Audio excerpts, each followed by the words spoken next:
ಯೋಹಾನನ ಬರೆದ ಸುವಾರ್ತೆ 16ನೇ ಅಧ್ಯಾಯದ 29ನೇ ವಾಕ್ಯದಿಂದ 33ನೇ ವಾಕ್ಯದವರೆಗೂ ನಾವೆಲ್ಲರೂ ಶಬ್ದ ತೆಗೆದು ನಾವು ಓದಲಿಕ್ಕಾಗಿ ನಾವು ಹೋಗುವಂತರಾಗಿರೋಣ. ಯೋಹಾನನ ಬರೆದ ಸುವಾರ್ತೆ 16ನೇ ಅಧ್ಯಾಯದ 29ನೇ ವಾಕ್ಯದಿಂದ 33ನೇ ವಾಕ್ಯ. ಅದಕ್ಕೆ ಶಿಷ್ಯರು, ನೀನು ಹೇಳುವ ಸಂಗತಿಯನ್ನು ಈಗ ಗೂಢಾರ್ಥವಾಗಿ ಹೇಳಿ, ನೀನು ಸಮಸ್ತವನ್ನು ತಿಳಿದೀವೆಂದು ನಿನಗೆ ಪ್ರಶ್ನೆ ಮಾಡಬೇಕಾದ ಅವಶ್ಯವಿಲ್ಲವೆಂಬುದು ಈಗ ತಿಳಿಯಿತು. ಇದರಿಂದ ನಿನ್ನನ್ನು ದೇವರ ಬಳಿಯಿಂದ ಬಂದವನೆಂದು ನಂಬುತ್ತೇನೆ ಅಂದಿದ್ದಕ್ಕೆ ಯೇಸು, ಈಗ ನಂಬುತ್ತೀರೋ? ನೋಡಿರಿ, ನಿಮ್ಮಲ್ಲಿ ಒಬ್ಬೊಬ್ಬನು ತನ್ನ ತನ್ನ ಸ್ಥಳಕ್ಕೆ ಚದರಿ ಹೋಗಿ ನನ್ನನ್ನು ಒಂಟಿಗನಾಗಿ ಬಿಡುವ ಕಾಲ ಬರುವುದು ಈಗ ಬಂದದೆ. ಆದರೆ ನಾನು ಒಂಟಿಗನಲ್ಲ, ತಂದೆಯು ನನ್ನ ಸಂಗಡ ಇದ್ದಾನೆ. ನೀವು ನನ್ನಲ್ಲಿದ್ದು ಮನಃಶಾಂತಿಯನ್ನು ಹೊಂದಿದವರಾಗಿರಬೇಕೆಂದು ಇದನ್ನೆಲ್ಲ ನಿಮಗೆ ಹೇಳಿದ್ದೇನೆ. ಲೋಕದಲ್ಲಿ ನಿಮಗೆ ಸಂಕಟ ಉಂಟು, ಧೈರ್ಯವಾಗಿರ್ರಿ, ನಾನು ಲೋಕವನ್ನು ಜಯಿಸಿದ್ದೇನೆ ಎಂದು ಹೇಳಿದನು. ಹಾಲೆಲೂಯ. ಕೈಗಳೆತ್ತಿ ಗಟ್ಟಿಯಾಗಿ ಹಾಲೆಲೂಯ. ಪಕ್ಕದಲ್ಲಿರೋರಿಗೆ ಕುಳಿತುಕೊಳ್ಳೋದಕ್ಕಿಂತ ಮುಂಚೆ ಕೈ ಕೊಟ್ಟು ಹೇಳ್ರಿ, ನಾನು ಒಂಟಿಗನಲ್ಲ, ದೇವರು ನನ್ನ ಸಂಗಡ ಇದ್ದಾನೆ. I am not alone, God is with my. ಪಕ್ಕದಲ್ಲಿರೋರಿಗೆ ಕೈ ಕೊಟ್ಟು ಮತ್ತೊಂದು ಆವರ್ತಿ ಒಂದು 2-3 ನಂಬಿಕೆಯಿಂದ ತಿರುಗಿ ಹೇಳ್ರಿ, ನಾನು ಒಂಟಿಗನಲ್ಲ, ದೇವರು ನನ್ನ ಸಂಗಡ ಇದ್ದಾನೆ. ಇವತ್ತು ನನ್ನ ಸಂದೇಶದ ಪೀಠಿಕೆ ಐ ಆಮ್ ನಾಟ್ ಅಲೋನ್, ನಾನು ಒಂಟಿಗನಲ್ಲ ಎಂಬುದಾಗಿ. ಇವತ್ತು ದೇವರ ಸಮ್ಮುಖದಲ್ಲಿ ಯಾರಾದರೂ ನನಗೆ ಯಾರೂ ಇಲ್ಲ, ನಾನು ಒಂಟಿಗನು ಎನ್ನುವಂಥ ಚಿಂತೆಯಲ್ಲಿ ಈ ಬೆಳಗಿನ ಜಾವದಲ್ಲಿ ಈ ಸಂದೇಶ ಕೇಳ್ತಾ ಇದ್ರೆ, ಈ ಬೆಳಗ್ಗೆ ನಿಮಗುಳ್ಳಂಥ ಒಂದು ಆಲೋಚನೆ ನೀವು ಒಂಟಿಗನಲ್ಲ, ದೇವರು ನಿನ್ನ ಸಂಗಡ ಇದ್ದಾನೆ. ಮತ್ತೊಂದು ಆವರ್ತಿ ಈ ಪದಗಳನ್ನು ಗಟ್ಟಿಯಾಗಿ ಹೇಳ್ರಿ, ನಾನು ಒಂಟಿಗನಲ್ಲ. ಮತ್ತೊಂದು ಆವರ್ತಿ ಹಿಂದೆ ಇರೋರು ಹೇಳಲಿಲ್ಲ, ಗಟ್ಟಿಯಾಗಿ ಹೇಳ್ರಿ, ನಾನು ಒಂಟಿಗನಲ್ಲ, ದೇವರು ನನ್ನ ಸಂಗಡ ಇದ್ದಾನೆ. ಸತ್ಯವೇದ ಗ್ರಂಥದಲ್ಲಿ ಯೇಸು ಸ್ವಾಮಿ ತಾನು ಯಾವ ಸಂದರ್ಭದಲ್ಲಿ ತಾನು ಈ ಮಾತನ್ನು ಹೇಳ್ತಿರುವುದನ್ನು ನಾವು ದೇವರ ವಾಕ್ಯದಲ್ಲಿ ನಾವು ಗಮನಿಸಿದಾಗ, ಯೇಸು ಸ್ವಾಮಿ ತನ್ನ ಶಿಲುಬೆಯ ಮರಣವು ಸಮೀಪವಾಗುತ್ತಿದ್ದಂಥ ಸಮಯದಲ್ಲಿ ಯೇಸು ಸ್ವಾಮಿ ತಾನು ಯೆರೂಸಲೇಮಿನಲ್ಲಿದ್ದಾಗ ತನ್ನ ಶಿಷ್ಯರು ಅನೇಕ ಸಂಗತಿಗಳನ್ನು ಯೇಸು ಸ್ವಾಮಿ ಬಳಿಗೆ ಅವರು ಹೇಳ್ತಾರೆ.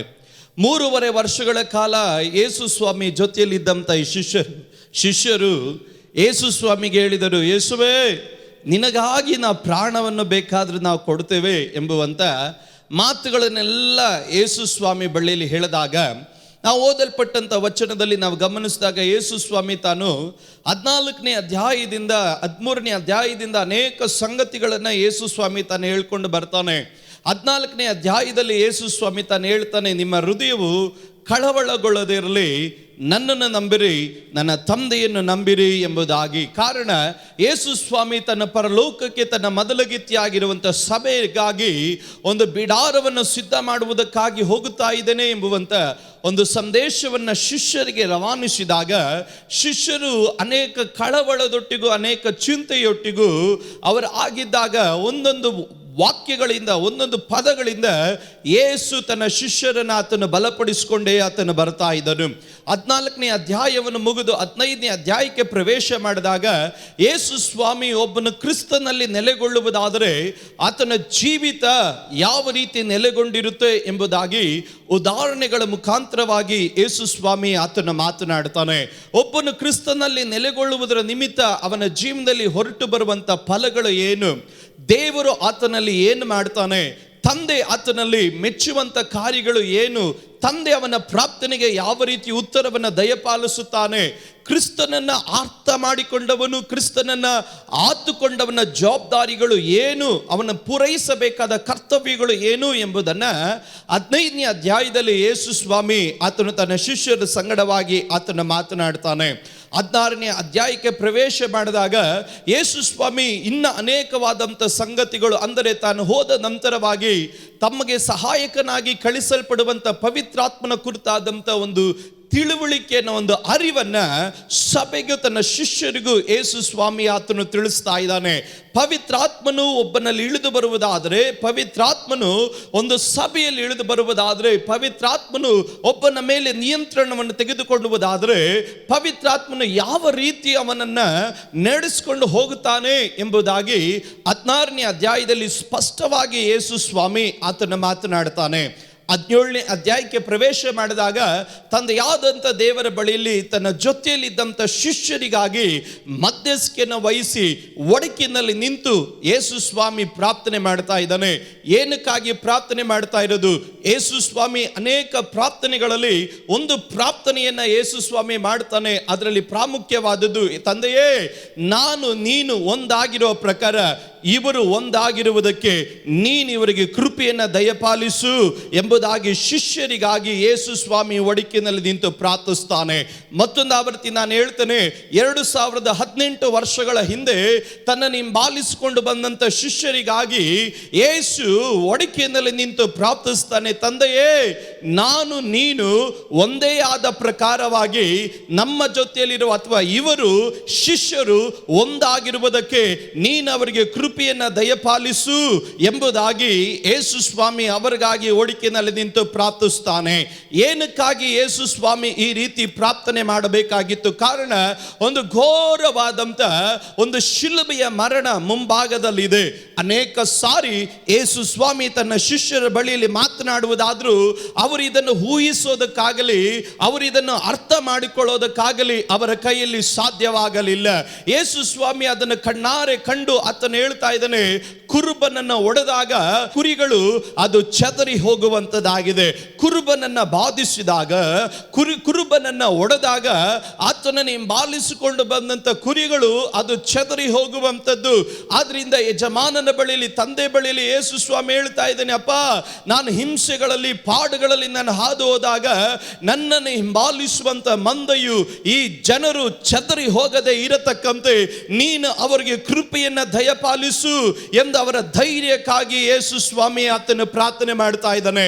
ತನ್ನ ಪ್ರಾರ್ಥನೆಯನ್ನು ಮುಗಿಸಿ ತನ್ನ ಕೊನೆ ಭಾಗಕ್ಕೆ ಬರಬೇಕಾದ್ರೆ ಶಿಷ್ಯರೆಲ್ಲ ಹೇಳಿದ್ರು, ಯೇಸುವೆ ಏನೇ ನಡೆದ್ರು ನಾವು ನಿನ್ನನ್ನು ಬಿಟ್ಟು ಹೋಗೋದಿಲ್ಲ, ನಿನಗಾಗಿ ನನ್ನ ಪ್ರಾಣವನ್ನೇ ಕೊಡುತ್ತೇವೆ, ನಿಮಗಾಗಿ ನಮ್ಮ ಜೀವವನ್ನೇ ಕೊಡುತ್ತೇವೆ ಎಂಬುದಾಗಿ ಒಬ್ಬರ ನಂತರವಾಗಿ ಒಬ್ಬರು ಅನೇಕ ಸಂಗತಿಗಳನ್ನು ಹೇಳಿದ್ರು ಸಹ ಯೇಸು ಸ್ವಾಮಿ ಅವರನ್ನ ನೋಡಿ ತಾನು ಈ ರೀತಿ ಹೇಳ್ತಾ ಇದ್ದಾನೆ.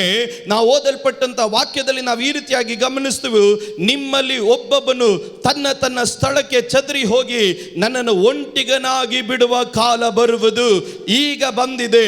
ಆದರೆ ಯೇಸು ಸ್ವಾಮಿ ಹೇಳ್ತಾನೆ, ನಾನು ಒಂಟಿಗನಲ್ಲ, ತಂದೆ ನನ್ನ ಸಂಗಡ ಇದ್ದಾನೆ. ಇವತ್ತು ಆ ಪದಕ್ಕಾಗಿ ನಾನು ದೇವರಿಗೆ ಸ್ತೋತ್ರ ಹೇಳ್ತೇನೆ. ಯಾರು ನಾನು ಒಂಟಿಗನಲ್ಲ ಎಂದು ಹೇಳೋದಕ್ಕೆ ಸಾಧ್ಯ ಗೊತ್ತ? ದೇವರ ಉದ್ದೇಶವನ್ನು ಅರ್ಥ ಮಾಡಿಕೊಂಡು ದೇವರ ಉದ್ದೇಶದಲ್ಲಿ ಯಾರು ನಿಲ್ತಾರೋ ಅವರು ಮಾತ್ರನೇ ಧೈರ್ಯವಾಗಿ ಹೇಳೋದಕ್ಕೆ ಸಾಧ್ಯ, ನಾನು ಒಂಟಿಗನಲ್ಲ, ತಂದೆ ನನ್ನ ಸಂಗಡ ಇದ್ದಾನೆ. ಇವತ್ತಿಲ್ಲಿ ಕೂಡಿ ಬಂದಿರೋ ದೇವರ ಮಕ್ಕಳೇ, ದೇವರ ಚಿತ್ತವನ್ನು ಅರ್ಥ ಮಾಡಿಕೊಂಡು ದೇವರ ಚಿತ್ತದ ಅನುಸಾರವಾಗಿ ನಡೆಯುತ್ತಾ ಉಪದ್ರವಗಳಲ್ಲಿ ಬಾಧೆಗಳಲ್ಲಿ ಹಾದೋಗುತ್ತಾ ಇವತ್ತು ಲೋಕವು ಜನರು ಸಂಬಂಧಿಕರು ನಿನ್ನನ್ನು ಒಂಟಿಗರಾಗಿ ಮಾಡಿದ್ದಾರೆ ಅಂತ ಹೇಳಿ ಇವತ್ತು ಅಳುತ್ತಾ ಕುಳಿತುಕೊಂಡು ನನ್ನನ್ನು ನೋಡುವವರು ಯಾರು ಇಲ್ಲ, ನನ್ನನ್ನು ಕೇಳುವವರು ಯಾರು ಇಲ್ಲ, ನನ್ನನ್ನು ಗಮನಿಸುವವರು ಯಾರು ಇಲ್ಲ, ಈ ಲೋಕದಲ್ಲಿ ನಾನು ಒಂಟಿಗನು ಎಂದು ಅಳುತ್ತಿರುವಂತ ತಾಯಿಯೇ, ಈ ಲೋಕದಲ್ಲಿ ನಾನು ಒಂಟಿಗನೆಂದು ಅಳುತ್ತಿರುವಂತ ಪ್ರಿಯ ಯೌವನಸ್ಥನೇ, ನಿನಗೊಂದು ಶುಭ ಸಮಾಚಾರ ಇದೆ. ನೀನು ಒಂಟಿಗನಲ್ಲ, ದೇವರು ನಿನ್ನ ಸಂಗಡ ಇದ್ದಾನೆ. ಸತ್ಯವೇದ ಗ್ರಂಥದಲ್ಲಿ ನಾನು ಇದರ ಆಳಕ್ಕೆ ನಾನು ಇಳಿಯೋದಕ್ಕಾಗಿ ನಾನು ಇಷ್ಟಪಡುವವನಾಗಿರುತ್ತೇನೆ. ಸತ್ಯವೇದ ಗ್ರಂಥದಲ್ಲಿ ದೇವರು ತಾನು ಇಷ್ಟಪಡುವಂತ ಒಂದೇ ಒಂದು ಕಾರ್ಯ ಏನು ಗೊತ್ತಾ? ತಾನು ಸೃಷ್ಟಿ ಮಾಡಲ್ಪಟ್ಟಂತ ತನ್ನ ಜನರ ಸಂಗಡ ಯಾವಾಗಲೂ ದೇವರು ಇರಲಿಕ್ಕಾಗಿ ಇಷ್ಟಪಡ್ತಾನೆ. ಪರಲೋಕ ಎನ್ನುವಂಥದ್ದು ಸಾಧಾರಣವಾದುದಲ್ಲ. ದೇವರ ವಾಕ್ಯ ಹೇಳ್ತದೆ, ಆತನು ಅಗಮ್ಯವಾದಂಥ ಬೆಳಕಿನಲ್ಲಿ ಆತನು ವಾಸ ಮಾಡುವವನಾಗಿದ್ದಾನೆ.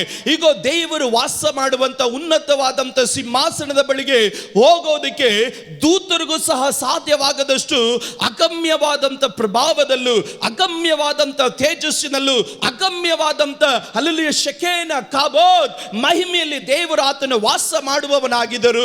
24 ಗಂಟೆ ಸೆರಾಫಿಯರು, 24 ಗಂಟೆ ಕಿರೂಬಿಯರು ಅವರು ತಮ್ಮ 2 ರೆಕ್ಕೆಗಳನ್ನು ಚಾಚಿ, ಅವರು ತಮ್ಮ 2 ರೆಕ್ಕೆಗಳಿಂದ ತಮ್ಮ ಮುಖವನ್ನು ಮುಚ್ಚಿಕೊಂಡು, ಅವರು ತಮ್ಮ 2 ರೆಕ್ಕೆಗಳಿಂದ ತಮ್ಮ ಪಾದಗಳನ್ನು ಮುಚ್ಚಿಕೊಂಡು, ಸೈನಾಧೀಶ್ವರನಾದ ಯೆಹೋವನು ಆತನು ಪರಿಶುದ್ಧನು ಪರಿಶುದ್ಧನು ಪರಿಶುದ್ಧನು ಎಂದು ಬಿಡುವಿಲ್ಲದಂತೆ, ಅವರು ತಮ್ಮ ಕಾಲುಗಳನ್ನು ನೆಲಕ್ಕೆ ಸೋಕದಂತೆ, ಹಗಲು ರಾತ್ರಿ ಎನ್ನದಂತೆ ದೇವರನ್ನ ಸ್ತುತಿಸುತ್ತಾ, ದೇವರನ್ನ ಕೊಂಡಾಡುತ್ತಾ, ದೇವರ ಪ್ರಭಾವವನ್ನು ವರ್ಣಿಸುತ್ತಾ, ಈಗ ದೂತರುಗಳು ಕೋಟ್ಯಾನು ಕೋಟಿಗಳ ಹಾಗೆ ಅವರು ಇರಬೇಕಾದ್ರೂ ಸಹ ದೇವರಿಗೆ ಇಷ್ಟವಾದಂತ ಕಾರ್ಯ ತನ್ನ ಸಿಂಹಾಸನದಲ್ಲಿ ಕುಳಿತುಕೊಳ್ಳೋದಕ್ಕಿಂತ ಹೆಚ್ಚಾಗಿ ಮಣ್ಣಿನಿಂದ ಸೃಷ್ಟಿ ಮಾಡಲ್ಪಟ್ಟಂತ ಈ ಮನುಷ್ಯನ ಸಂಗಡ ವಾಸ ಮಾಡುವುದಕ್ಕೆ ದೇವರು ಆತನು ಯಾವಾಗಲೂ ಬಯಸುವವನಾಗಿರ್ತಾನೆ. ಇವತ್ತಿಲ್ಲಿ ಕೂಡಿ ಬಂದಿರುವಂತ ದೇವರ ಮಕ್ಕಳೇ, ಪಾಸ್ಟರ್ ನಾನು ಒಬ್ಬಂಟಿಗನು ದೇವರು ನನ್ನ ಸಂಗಡ ಇರ್ತಾನ ಎಂದು ಪ್ರಶ್ನೆ ಮಾಡೋರು ಯಾರಾದ್ರೂ ಇದ್ರೆ ನಾನು ಹೇಳ್ತೇನೆ, ನಿಶ್ಚಯವಾಗಿ ನನ್ನ ದೇವರಿಗೆ ಬಹಳ ಇಷ್ಟವುಳ್ಳ ಕಾರ್ಯ ನಿನ್ನ ಸಂಗಡ ಇರೋದು. ನನ್ನ ದೇವರಿಗೆ ಬಹಳ ಪ್ರಿಯವಾದ ಕಾರ್ಯ ನಿನ್ನ ಜೊತೆಯಲ್ಲಿ ಇರೋದು. ನನ್ನ ದೇವರಿಗೆ ಬಹಳ ಪ್ರಿಯವಾದಂತ ಕಾರ್ಯ ನೀನು ಎಂತ ಪರಿಸ್ಥಿತಿಯಲ್ಲಿ ಆದೋದ್ರು ಆತನು ನಿನ್ನ ಸಂಗಡ ಇರೋದಕ್ಕೆ ದೇವರು ಬಯಸುತ್ತಾನೆ. ಸತ್ಯವೇದ ಗ್ರಂಥದಲ್ಲಿ ಅನೇಕ ವಾಗ್ದಾನಗಳನ್ನು ದೇವರು ನಾನು ನಿನ್ನ ಸಂಗಡ ಇದ್ದೇನೆ ಎಂದು ಜನರಿಗೆ ದೇವರು ಆತನ ವಾಗ್ದಾನವನ್ನು ಮಾಡ್ತಾನೆ. ಸತ್ಯವೇದ ಗ್ರಂಥದಲ್ಲಿ ಧರ್ಮೋಪದೇಶ ಕಂಡ ಪುಸ್ತಕ 31ನೇ ಅಧ್ಯಾಯದ 6ನೇ ವಾಕ್ಯದಲ್ಲಿ ದೇವರು ತಾನು ಈ ರೀತಿಯಾಗಿ ಹೇಳ್ತಾನೆ ನೋಡ್ರಿ. ಧರ್ಮೋಪದೇಶ ಕಂಡ ಪುಸ್ತಕ 31ನೇ ಅಧ್ಯಾಯದ 6ನೇ ವಾಕ್ಯದಲ್ಲಿ, ನೀವು ಶೂರರಾಗಿರ್ರಿ, ಧೈರ್ಯದಿಂದಿರ್ರಿ, ಅವರಿಗೆ ಹಂಜಬೇಡಿರಿ, ಕಳವಳ ಪಡಬೇಡಿರಿ, ನಿಮ್ಮ ದೇವರಾದ ಯೆಹೋವನೇ ನಿಮ್ಮ ಸಂಗಡ ಇರುತ್ತಾನಲ್ಲ, ಆತನು ನಿಮ್ಮನ್ನ ಕೈ ಬಿಡುವುದಿಲ್ಲ, ಅಪಜಯಕ್ಕೆ ಗುರಿಪಡಿಸುವುದೇ ಇಲ್ಲ ಎಂದು ಹೇಳಿದನು ಎಂಬುದಾಗಿ. ಆ ಪದಕ್ಕಾಗಿ ನಾನು ದೇವರಿಗೆ ಸ್ತೋತ್ರ ಮಾಡ್ತೇನೆ. ಮೋಶೆ ತಾನು ಇಸ್ರಾಯೇಲ್ ಜನರಿಗೆ ತಾನು ಹೇಳ್ತಿರುವಂತ ಒಂದು ಪದವನ್ನು ಗಮನಿಸಿ ಆತನು ಹೇಳ್ತಾನೆ, ಶೂರರಾಗಿರ್ರಿ ಎಂಬುದಾಗಿ. 31ನೇ ಅಧ್ಯಾಯದ 1ನೇ ವಾಕ್ಯದಿಂದ ಓದಿಕೊಂಡು ಬಂದಾಗ ಇಸ್ರಾಯೇಲ್ ಜನರು ಅವರು ಹಾದು ಬಂದಂತ ಶತ್ರುಗಳ ಮೇಲೆ ದೇವರು ಅವರಿಗೆ ಜಯವನ್ನು ಕೊಟ್ಟನು. ಈಗೋ ಮತ್ತೊಂದು ಗುಂಪಿನ ಶತ್ರುಗಳು ಮುಂದೆ ಇದ್ದಾರೆ. ಅವರು ಬಲಿಷ್ಠರು, ಅವರಿಗೆ ಶಕ್ತಿ ಇದೆ, ಅವರು ಗಾತ್ರವುಳ್ಳವರು, ಅವರು ಪರಾಕ್ರಮಿಗಳು. ಇದುವರೆಗೂ ನಡೆದಂತ ಯುದ್ಧಗಳಲ್ಲೆಲ್ಲ ದೇವರವರಿಗೆ ಜಯ ಕೊಟ್ಟು ದೇವರು ನಡೆಸಿದನು. ಆದ್ರೆ ಅವರ ಹಿಂತಿರುಗಿ ನೋಡಿದಾಗ ಗುಣಗುಟ್ಟಿ ಅಪನಂಬಿಕೆ ಪದಗಳನ್ನು ಹೇಳಿ ಒಂದು ಗುಂಪಿನ ಜನ ಅವರು ಮರುಭೂಮಿಯಲ್ಲಿ ಸತ್ತು ಹೋದರು. ಈಗ ಒಂದು ಗುಂಪಿನ ಜನ ಈಗ ಉಳಿದಿದ್ದಾರೆ. ಅವರನ್ನು ನೋಡಿಕೊಂಡು ಅಲ್ಲಿ ಮೋಶೆ ತಾನು ಹೇಳ್ತಾ ಇದ್ದಾನೆ, ನೀವು ಶೂರರಾಗಿರ್ರಿ, ನೀವು ಧೈರ್ಯವಾಗಿರ್ರಿ, ಕಳವಳ ಪಡಬೇಡ್ರಿ, ಅಂಜಬೇಡ್ರಿ, ನಿಮ್ಮ ದೇವರಾದ ಯೆಹೋವನು ನಿಮ್ಮ ಸಂಗಡ ಇದ್ದಾನೆ. ಇವತ್ತಿಲ್ಲಿ ಕೂಡಿ ಬಂದಿರೋ ದೇವರ ಮಕ್ಕಳೇ, ಕಳವಳ ಪಡ್ತಾ ಇದ್ದೀರಾ? ಭಯ ಪಡ್ತಾ ಇದ್ದೀರಾ? ಅಂಜಿದ್ದೀರಾ? ಏನಾಗುತ್ತೋ, ಏನ್ ಸಂಭವಿಸುತ್ತೋ ಎನ್ನುವಂತ ಕಳವಳ ನಿನ್ನ ಹೃದಯವನ್ನು ಆಳ್ತಾ ಇದೆಯಾ? ಇವತ್ತು ದೇವರು ನಿನ್ನ ಸಂಗಡ ಇದ್ದಾನೆ. ಇವತ್ತು ಅಂಜೋದಿಕ್ಕೆ ಹೋಗಬೇಡ್ರಿ, ಕಳವಳಗೊಳ್ಳೋದಿಕ್ಕೆ ಹೋಗಬೇಡ್ರಿ. ಕಾರಣ ನನಗೆ ಬಹಳ ಇಷ್ಟ ಕೊಡುವಂತ ಒಂದು ಕಾರ್ಯ ಏನು ಗೊತ್ತಾ? ಆತನು ನಿಮ್ಮನ್ನ ಕೈ ಬಿಡೋದಿಲ್ಲ. ಮುಂದಿನ ಪದ ಮರೆಯಂಗಿಲ್ಲ. ಏನು ಗೊತ್ತಾ? ಬೈಬಲ್ ಹೇಳ್ತದೆ, ಅಪಜಯಕ್ಕೆ ನಿಮ್ಮನ್ನು ಗುರಿಪಡಿಸುವುದೇ, ಅಪಜಯಕ್ಕೆ ನಿಮ್ಮನ್ನು ಗುರಿಪಡಿಸುವುದೇ. ಯಾರಾದ್ರೂ ಗಟ್ಟಿಯಾಗಿ ಹೇಳ್ರಿ, ಅಪಜಯಕ್ಕೆ ನಿಮ್ಮನ್ನು ಗುರಿಪಡಿಸುವುದೇ. ಮತ್ತೊಂದು ಆವೃತ್ತಿ ಕೆಲವರು ಹೇಳಲಿಲ್ಲ, ಅಪಜಯಕ್ಕೆ ನಿಮ್ಮನ್ನು ಗುರಿಪಡಿಸುವುದೇ. ಇವತ್ತು ದೇವರು ನಿನ್ನ ಸಂಗಡ ಇರುವುದಾದ್ರೆ ಯಾವ ಅಪಜಯಕ್ಕೂ ನೀನು ತುತ್ತಾಗೋದಿಕ್ಕೆ ನನ್ನ ದೇವರು ನಿನ್ನ ಜೀವನದಲ್ಲಿ ಅನುಮತಿ ಕೊಡೋದಿಲ್ಲ. ಹಣದ ವಿಷಯದಲ್ಲಿ ನೀನು ಸೋಲೋದಿಕ್ಕೆ ದೇವರು ಅನುಮತಿ ಕೊಡೋದಿಲ್ಲ. ನಿನ್ನ ಕುಟುಂಬದ ವಿಷಯದಲ್ಲಿ ಸೋಲೋದಿಕ್ಕೆ ದೇವರು ನಿನಗೆ ಅನುಮತಿ ಕೊಡೋದಿಲ್ಲ. ನಿನ್ನ ಸೇವೆಯ ವಿಷಯದಲ್ಲಿ ಸೋಲೋದಿಕ್ಕೆ ದೇವರು ನಿನಗೆ ಅನುಮತಿ ಕೊಡೋದಿಲ್ಲ. ಈ ಕ್ರೈಸ್ತ ಮಾರ್ಗವನ್ನು ಹಿಂಬಾಲಿಸಿದಂತ ನಿಮಿತ್ತವಾಗಿ ಇದರ ವಿಷಯದಲ್ಲಿ ನೀನು ಸೋತೆ ಅಂತ ಹೇಳೋದಿಕ್ಕೆ ದೇವರು ನಿನ್ನನ್ನು ಗುರಿ ಮಾಡೋದೇ ಇಲ್ಲ. ಕಾರಣ ನನ್ನ ದೇವರ ವಿಶೇಷತೆ ನಿನ್ನ ಸಂಗಡ ಇರುವುದಾದ್ರೆ ಆತನು ನಿನ್ನನ್ನು ಜಯದ ಮೇಲೆ ಜಯವಾಗಿ ಆತನು ನಿಮ್ಮನ್ನು ನಡೆಸುವವನು. ಇವತ್ತು ಸೋತೆ ಅಂತ ಯಾರಾದ್ರೂ ಹೇಳೋರಿದ್ರೆ ನಾನು ಹೇಳ್ತೇನೆ, ಇಲ್ಲ ಇಲ್ಲ ಇಲ್ಲ, ನಾನು ಪ್ರಸಂಗ ಮಾಡುವಂತ ದೇವರ ವಾಕ್ಯ ಸುಳ್ಳು ಹೇಳೋದಿಲ್ಲ.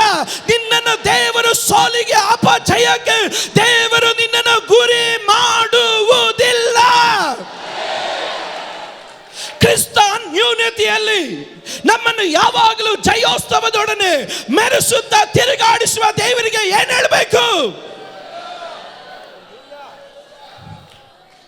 ಮತ್ತೊಂದು ಆವರ್ತಿ ಹೇಳ್ತಾನೆ, ಕ್ರಿಸ್ತನ ನ್ಯೂನತೆಯಲ್ಲಿ ನಮ್ಮನ್ನು ಯಾವಾಗಲೂ ಜಯೋತ್ಸವದೊಡನೆ ನಡೆಸುತ್ತಾ ದೇವರಿಗೆ ಏನ್ ಹೇಳ್ಬೇಕು ಗೊತ್ತಾ? ಸ್ತೋತ್ರ ಹೇಳಬೇಕು. ಇವತ್ತು ದೇವರ ಮಕ್ಕಳೇ, ನನ್ನ ಬಾಯಲ್ಲಿ ಗುಂಡ್ಗುಟ್ಟೋದಕ್ಕಲ್ಲ ದೇವರು ನನ್ನನ್ನು ಕರೆದಿರೋದು, ಅಳೋದಕ್ಕಲ್ಲ ದೇವರು ನನ್ನನ್ನು ಕರೆದಿರೋದು, ದೇವರು ಎಲ್ಲಿ ಅಂತ ಪ್ರಶ್ನೆ ಮಾಡೋದಕ್ಕಲ್ಲ ದೇವರು ಕರೆದಿರೋದು, ನನ್ನನ್ನು ಕೈ ಬಿಟ್ಟ ದೇವರೇ ಎಂದು ಪ್ರಶ್ನೆ ಮಾಡೋದಕ್ಕಲ್ಲ ದೇವರು ನನ್ನನ್ನು ಆರಿಸಿಕೊಂಡಿರೋದು. ಕ್ರಿಸ್ತನ ನ್ಯೂನತೆಯಲ್ಲಿ ನಾನು ಯಾವಾಗ ದೇವರನ್ನ ಗಟ್ಟಿಯಾಗಿ ಹಿಡ್ಕೊಂಡು ನಾನು ಯಾವಾಗ ಸ್ತೋತ್ರ ಹೇಳೋದಕ್ಕಾಗಿ ಪ್ರಾರಂಭಿಸ್ತು, ಪ್ರತಿಕೂಲ ಬಂದ್ರು, ಹೋರಾಟಗಳು ಬಂದ್ರು, ಯೇಸು ನನಗೆ ಸಾಕು ಎಂದು ಯಾವಾಗ ನಾನು ಗಟ್ಟಿಯಾಗಿ ಕೂಗಿ ಹೇಳಿದ್ರು, ಆ ಅನ್ಯೋನ್ಯತೆಯಲ್ಲಿ, ಆ ಯೇಸುವಿನಲ್ಲಿ, ಕರ್ತನಲ್ಲಿ ಇರುವವರನ್ನ ದೇವರು ಯಾವಾಗ ಯಾವ ರೀತಿ ನಡೆಸ್ತಾನೆ ಗೊತ್ತಾ? ಜಯೋತ್ಸವದೊಡನೆ ದೇವರು ನಿನ್ನನ್ನು ಮೆರೆಸುತ್ತಾ ಆತ ನಿನ್ನನ್ನು ತಿರುಗಾಡಿಸುವ ದೇವರಿಗೆ ಇವತ್ತು ಯಾರಾದ್ರೂ ಗಟ್ಟಿಯಾಗಿ ಸ್ತೋತ್ರ ಹೇಳ್ರಿ. ನೀನು ಗುರಿ ಆಗೋದಕ್ಕೆ ದೇವರು ಬಿಡೋದಿಲ್ಲ.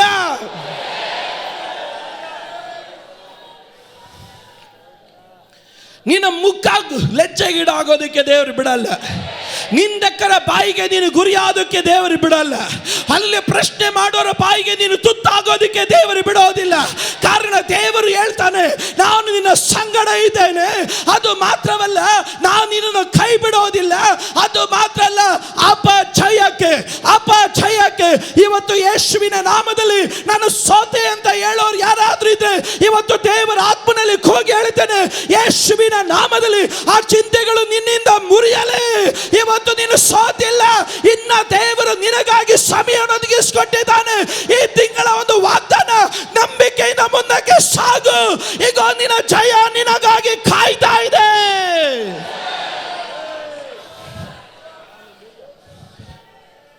ನಿನ್ನ ಜಯ ನಿನಗಾಗಿ ಕಾಯ್ತಾ ಇದೆ. ವಿಕ್ಟ್ರಿ ಸಭೆಯಲ್ಲಿ ಬರೋ ದೇವರ ಮಕ್ಕಳೇ,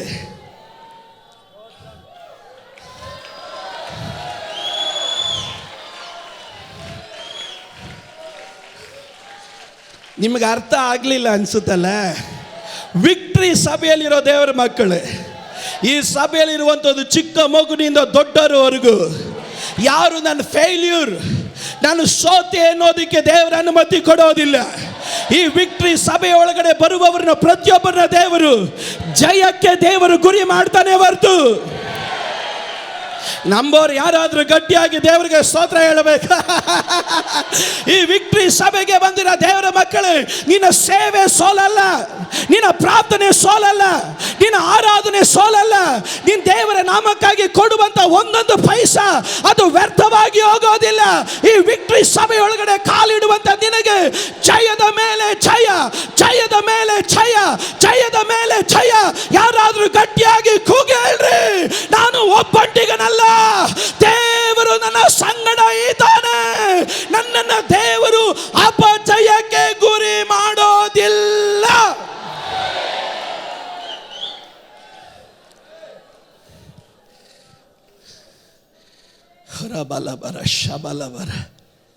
ನಾನು ಇದರ ಆಳಕ್ಕೆ ನಾನು ಇಳಿತೀನಿ. ಇಳಿಯೋದಕ್ಕಿಂತ ಮುಂಚೆ ಸಮಯ ಬಹಳ ಕಡಿಮೆ ಇರೋದ್ರಿಂದ ನಮ್ಮನ್ನು ಒಪ್ಪಂಟಿಗರಾಗಿ ಮಾಡೋ ಕಾರ್ಯಗಳು ಏನು ಅನ್ನೋದನ್ನು ಹೇಳಬೇಕು.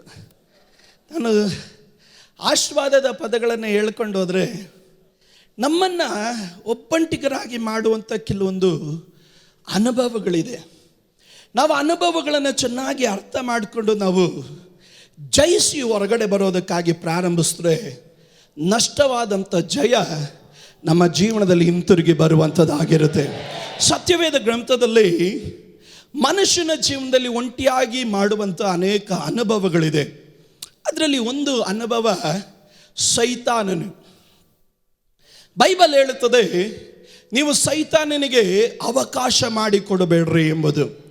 ಕಾರಣ, ಒಬ್ಬನ ಸೈತಾನನಿಗೆ ತಾನು ಅವಕಾಶ ಮಾಡಿಕೊಟ್ರೆ ಸೈತಾನನು ತಾನು ಮಾಡುವಂಥ ಕಾರ್ಯ ಏನು ಗೊತ್ತಾ? ಅವನು ಎಲ್ಲಿ ಒಂದು ಮನುಷ್ಯನು ತಾನು ಎಲ್ಲಿ ಬೇರೂರುತ್ತಾನೋ ಅಲ್ಲಿಂದ ಅವನನ್ನು ತೆಗೆದು ಅವನನ್ನು ಒಂಟಿಗನಾಗಿ ಮಾಡೋದೇ ಸೈತಾನನ ಒಂದು ಕುತಂತ್ರ. ಸತ್ಯವೇದ ಗ್ರಂಥದಲ್ಲಿ ಲೂಕನ ಬರೆದ ಸುವಾರ್ತೆ 8ನೇ ಅಧ್ಯಾಯದ 29ನೇ ವಚನವನ್ನು ನಾವು ಗಮನಿಸಿದಾಗ, ಒಂದು ಯವನಸ್ಥನ ಕುರಿತಾಗಿ ನಾವು ಗಮನಿಸ್ತೇವೆ. ಸುಂದರವಾದಂಥ ಕುಟುಂಬವುಳ್ಳಂಥ ಒಂದು ಯವನಸ್ಥನು, ಸುಂದರವಾದಂಥ ಜೀವಿತ ಉಳ್ಳಂಥ ಒಂದು ಯವನಸ್ಥನು. ಆದರೆ ಅವನ ಜೀವಿತದ ಒಳಗಡೆ ಸೈತಾನನು ಪ್ರವೇಶ ಮಾಡ್ತಾನೆ. ಸೈತಾನನು ಪ್ರವೇಶ ಮಾಡಿದಾಗ ಬೈಬಲಲ್ಲಿ ನಾವು ಗಮನಿಸಲಿಕ್ಕೆ ಸಾಧ್ಯವಾಗುವಂಥ ಕಾರ್ಯ, ಈ ಸೈತಾನನು ತಾನು ಮಾಡಿದಂಥ ಕಾರ್ಯ, ಇವನು ಮನೆಯಲ್ಲಿರೋದಕ್ಕೆ ಬಿಡ್ತಾ ಇರಲಿಲ್ಲ. ಇವನು ವಸ್ತ್ರವನ್ನು ಹರ್ಕೊಳ್ತಾ ಇದ್ದನು, ಇವನು ತನ್ನ ಶರೀರವನ್ನು ಜಜ್ಜಿಕೊಳ್ತಾ ಇದ್ದನು. ಇವನು ತಾನು ತನ್ನ ಬೇಡಿಗಳಲ್ಲಿ ಹಾಕಿದ್ರೂ ಸಹ ಬೇಡಿಗಳನ್ನು ಕಳಚಿಕೊಂಡು ಇವನು ಸಮಾಧಿಗೆ ಹೋಗಿ ಒಂಟಿಯಾಗಿ ಅಲ್ಲಿ ವಾಸ ಮಾಡೋದಕ್ಕಾಗಿ ಪ್ರಾರಂಭ ಮಾಡಿದನು. ಕಾರಣ ಏನು ಗೊತ್ತಾ? ಈ ಸೈತಾನನು ಇವನ ಶರೀರವನ್ನು ಮಾತ್ರವಲ್ಲ, ಇವನ ಮನಸ್ಸನ್ನು ಬಾಧಿಸೋದಕ್ಕಾಗಿ ಪ್ರಾರಂಭಿಸಿತು.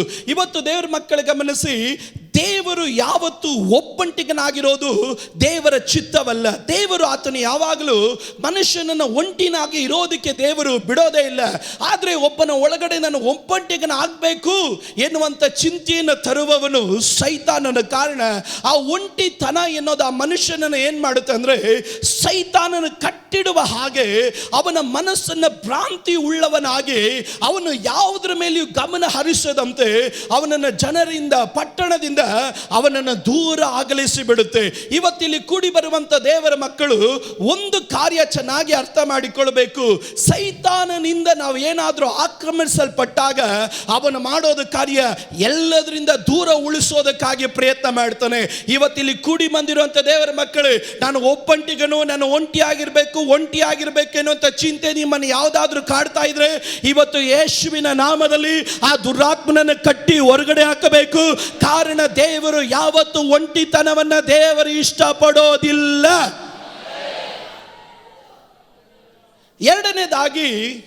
ಒಂದನೇದಾಗಿ ಸೈತಾನನ ಇದಕ್ಕೆ ವಿವರಿಸೋದಕ್ಕೆ ಸಮಯ ಇಲ್ಲದಿರೋದ್ರಿಂದ ಆದಷ್ಟು ಬೇಗ ಕೆಲವೊಂದು ಭಾಗಗಳನ್ನು ಹೇಳ್ತೀನಿ. ಎರಡನೇದಾಗಿ, ಪಾಪವು ಮನುಷ್ಯನನ್ನು ಒಂಟಿಯಾಗಿ ಮಾಡುತ್ತೆ. ನಾವು ಆದಿಕಾಂಡ 3ನೇ ಅಧ್ಯಾಯದ 8ನೇ ವಾಕ್ಯವನ್ನು ಗಮನಿಸಿದಾಗ ಬೈಬಲಲ್ಲಿ ನಾವು ಈ ರೀತಿಯಾಗಿ ನಾವು ಓದ್ತೇವೆ, ದೇವರ ಸಂಗಡ ಅನ್ಯೋನ್ಯವಾಗಿದ್ದಂಥ ಆದಾಮನು ಮತ್ತು ಅವಳು ದೇವರು ಮಾಡಬೇಡ ಎನ್ನುವಂಥ ಕೆಲಸವನ್ನು ಮಾಡಿದಾಗ, ಪಾಪವನ್ನು ಮಾಡಿದಾಗ, ಪಾಸ್ಟರ್ ಪಾಪ ಅಂದರೆ ಏನು?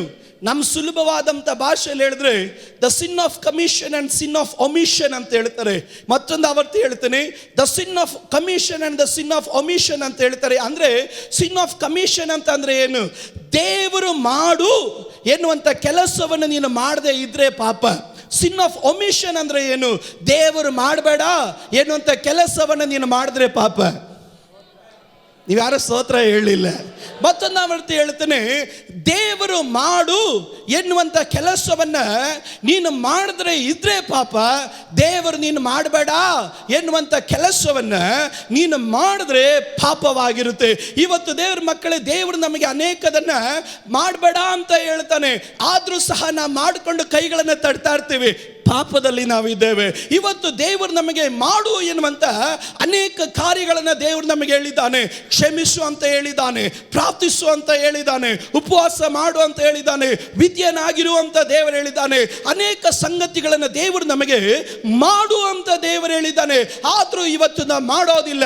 ಅದರ ಅರ್ಥ ನಾವಿನ್ನ ಪಾಪದಲ್ಲಿ ಇದ್ದೇವೆ ಎಂಬುದನ್ನು ಚೆನ್ನಾಗಿ ಅರ್ಥ ಮಾಡಿಕೊಳ್ಳಬೇಕು. ದೇವರ ವಾಕ್ಯದಲ್ಲಿ ಗಮನಿಸ್ತೇವೆ, ಮನುಷ್ಯ ಯಾವಾಗ ದೇವರು ಮಾಡಬೇಡ ಎನ್ನುವಂತ ಕಾರ್ಯವನ್ನ ಅವನು ಮಾಡಿದ್ನು, ಬೈಬಲ್ ಹೇಳ್ತದೆ, ಅವನು ದೇವರು ಸಂಜೆಯ ತಂಗಾಳಿಯಲ್ಲಿ ತಾನು ಇಳಿದು ಬಂದಾಗ ದೇವರ ವಾಕ್ಯ ಹೇಳ್ತದೆ, ಆದಾಮನು ಮತ್ತು ಅವಳು ಹೋಗಿ ಒಂದು ಮರದ ಕೆಳಗಡೆ ಅವರು ಕುಳಿತುಕೊಂಡರು.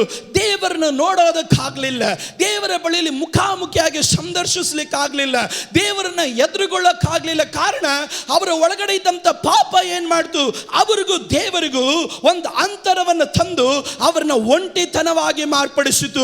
ಇವತ್ತಿಲ್ಲಿ ಕೂಡಿ ಬಂದಿರುವಂತ ದೇವರ ಮಕ್ಕಳು ಒಂದು ಕಾರ್ಯ ಚೆನ್ನಾಗಿ ಅರ್ಥ ಮಾಡಿಕೊಳ್ಬೇಕು.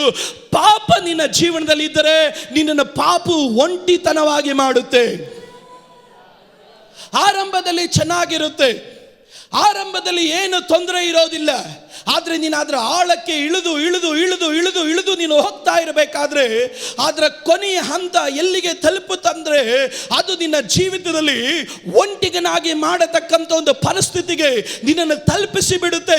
ಹುಷಾರು, ಇವತ್ತು ನಿನ್ನ ಜೀವನದಲ್ಲಿ ಒಂಟಿತನವನ್ನು ಅನುಭವಿಸ್ತಾ ಇದೆಯಾ? ಪಾಪದಿಂದ ನೀನು ಹೊರಗಡೆ ಬರಬೇಕು.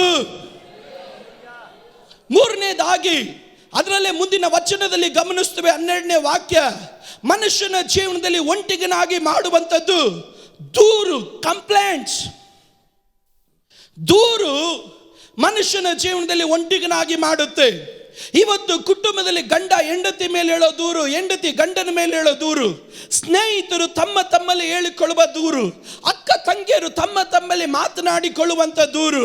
ಇವತ್ತು ದೇವರ ಮಕ್ಕಳೇ, ನೋಡೋದಕ್ಕೆ ನೀವೆಲ್ಲ ಒಂದೇ ಇರ್ತೀರ, ಆದರೆ ಕಾಣದ ಮಂಡಲದಲ್ಲಿ ನೀವು ಒಬ್ಬರ ಮೇಲೆ ಒಬ್ಬರು ಹೇಳುವಂಥ ದೂರು ಇದೆಯಲ್ಲ, ಆ ದೂರು ಏನು ಮಾಡುತ್ತೆ, ನೀವು ಎಷ್ಟೇ ಹತ್ತಿರದಲ್ಲಿದ್ದರೂ ನಿಮ್ಮ ಮನಸ್ಸುಗಳು ಒಂದಾಗಿರೋದಿಲ್ಲ, ಅದು ಒಂಟಿಯಾಗೇ ಉಳಿದಿರುತ್ತೆ. ದೇವರ ಮೇಲೆ ಹೇಳುವಂಥ ದೂರು, ಮನುಷ್ಯರು ತಮ್ಮ ತಮ್ಮಲ್ಲಿ ನಾವು ಹೇಳುವಂಥ ದೂರುಗಳು, ಕುಟುಂಬದ ಒಳಗಡೆ ಹಾಕುವಂಥ ದೂರುಗಳು, ಕಂಪ್ಲೇಂಟ್ಗಳು, ಆಪಾದನೆಗಳು ಮನುಷ್ಯನನ್ನ ಇಚ್ಚೋಡು ಮಾಡೋದಿಲ್ಲ, ಮನುಷ್ಯನನ್ನ ಒಂಟಿಗನಾಗಿ ಮಾಡುತ್ತೆ. ಆದ್ರಿಂದಲೇ ಇವತ್ತು ಯೇಸು ಸ್ವಾಮಿ ಪ್ರಾರ್ಥನೆ ಮಾಡಿದನು, ತಂದೆಯೇ, ನಾನು ನೀನು ಒಂದೇ ಆಗಿರೋ ಪ್ರಕಾರ ಇವರು ತಮ್ಮ ತಮ್ಮಲ್ಲಿ ಒಂದಾಗಿರತಕ್ಕಂತೆ ನೀನು ಕೃಪೆಯನ್ನು ದಯಪಾಲಿಸು ಎಂಬುದು. ಇವತ್ತು ಅಂಕಲ್ ಕಳೆದ ದಿವಸಗಳಲ್ಲಿ ಈ ರೀತಿ ಹೇಳಿದ್ರು, ಯೂನಿಫಾರ್ಮಿಟಿ ಇಸ್ ನಾಟ್ ದ, ಅಲ್ಲಿ ಯೂನಿಟಿ ಎಂಬುದು ಅಂದ್ರೆ ಒಂದು ಒಳ್ಳೆ ಒಂದೇ ತರ ಡ್ರೆಸ್ ಹಾಕೊಳ್ಳೋದ್ರಿಂದ ನಾವೆಲ್ಲ ಐಕ್ಯವಾಗಿದ್ದೇವೆ ಅನ್ನೋದು ಅರ್ಥವಲ್ಲ. ನಾವೆಲ್ಲ ಒಂದೇ ಟೈಪ್ ಡ್ರೆಸ್ಸು, ಒಂದೇ ಟೈಪ್ ಸೀರೆ, ಒಂದೇ ಟೈಪ್ ಸೂಟು, ಒಂದೇ ಟೈಪ್ ಬಂಡಿ, ಒಂದೇ ಟೈಪ್ ಪ್ಯಾಂಟ್ ಹಾಕೊಳ್ಳೋದ್ರಿಂದ ನಾವು ಅನ್ಯೂನ್ಯವಾಗಿದ್ದೇವೆ ಅಂತ ಅಲ್ಲ.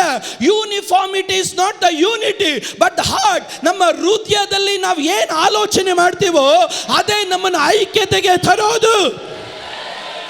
ಇವತ್ತೊಂದು ದೊಡ್ಡ ಗುಂಪು ಇರಬಹುದು, ಆದರೆ ನೀವು ಮುಂದೆ ದೂರದಿದ್ರು ಹಿಂದೆ ದೂರುವಂತ ದೂರುಗಳು ನಿಮ್ಮನ್ನ ಒಟ್ಟಿಗೆ ಸೇರಿಸೋದಿಲ್ಲ. ಒಂದು ಪಕ್ಷ ಗಂಡ ಹೆಂಡತಿ ಮೇಲೆ ಆಗಿರಬಹುದು, ಹೆಂಡತಿ ಗಂಡನ ಮೇಲೆ ಆಗಿರಬಹುದು, ಸ್ನೇಹಿತರು ತಮ್ಮ ತಮ್ಮಲ್ಲಾಗಿರಬಹುದು, ಅಕ್ಕ ತಂಗಿಯರು ತಮ್ಮ ತಮ್ಮಲ್ಲಾಗಿರಬಹುದು. ದೂರು ಯಾವಾಗ ಮನುಷ್ಯನ ಜೀವನದಲ್ಲಿ ಬರುತ್ತೋ ಮನುಷ್ಯನ ಜೀವಿತದಲ್ಲಿ ಒಂಟಿತನವನ್ನ ಬರಮಾಡುತ್ತೆ.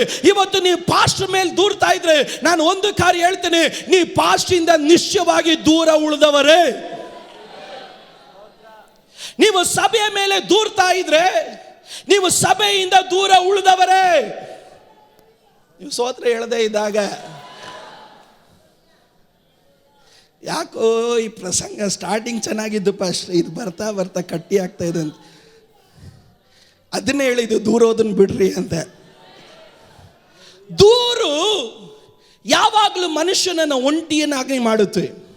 ಇವತ್ತಿಲ್ಲಿ ಕೂಡಿ ಬಂದಿರೋ ದೇವರ ಮಕ್ಕಳೇ, ನಮ್ಮನ್ನು ನಿಮ್ಮನ್ನು ದೇವರು ಕರೆದಿರೋದು ಒಂಟಿಗನಾಗಿರೋದಕ್ಕಲ್ಲ.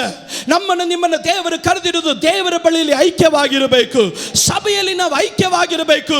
ಇವತ್ತಿಲ್ಲಿ ಕೂಡಿ ಬಂದಿರೋ ದೇವರ ಮಕ್ಕಳೇ, ನಿನ್ನ ಕುಟುಂಬದಲ್ಲಿ ಒಂಟಿತನ ಅನುಭವಿಸ್ತಾ ಇದೆಯಾ? ಯಾವುದು ಕಾರಣ ಎಂಬುದನ್ನು ಅರ್ಥ ಮಾಡಿಕೊಂಡು ಅದನ್ನು ಬಿಡ್ರಿ. ನಾನು ಹೇಳ್ತೇನೆ, ದೈವ ಪ್ರಸನ್ನತೆ ನಿನ್ನ ಕುಟುಂಬದಲ್ಲಿ ಇಳಿದು ಬರುತ್ತೆ.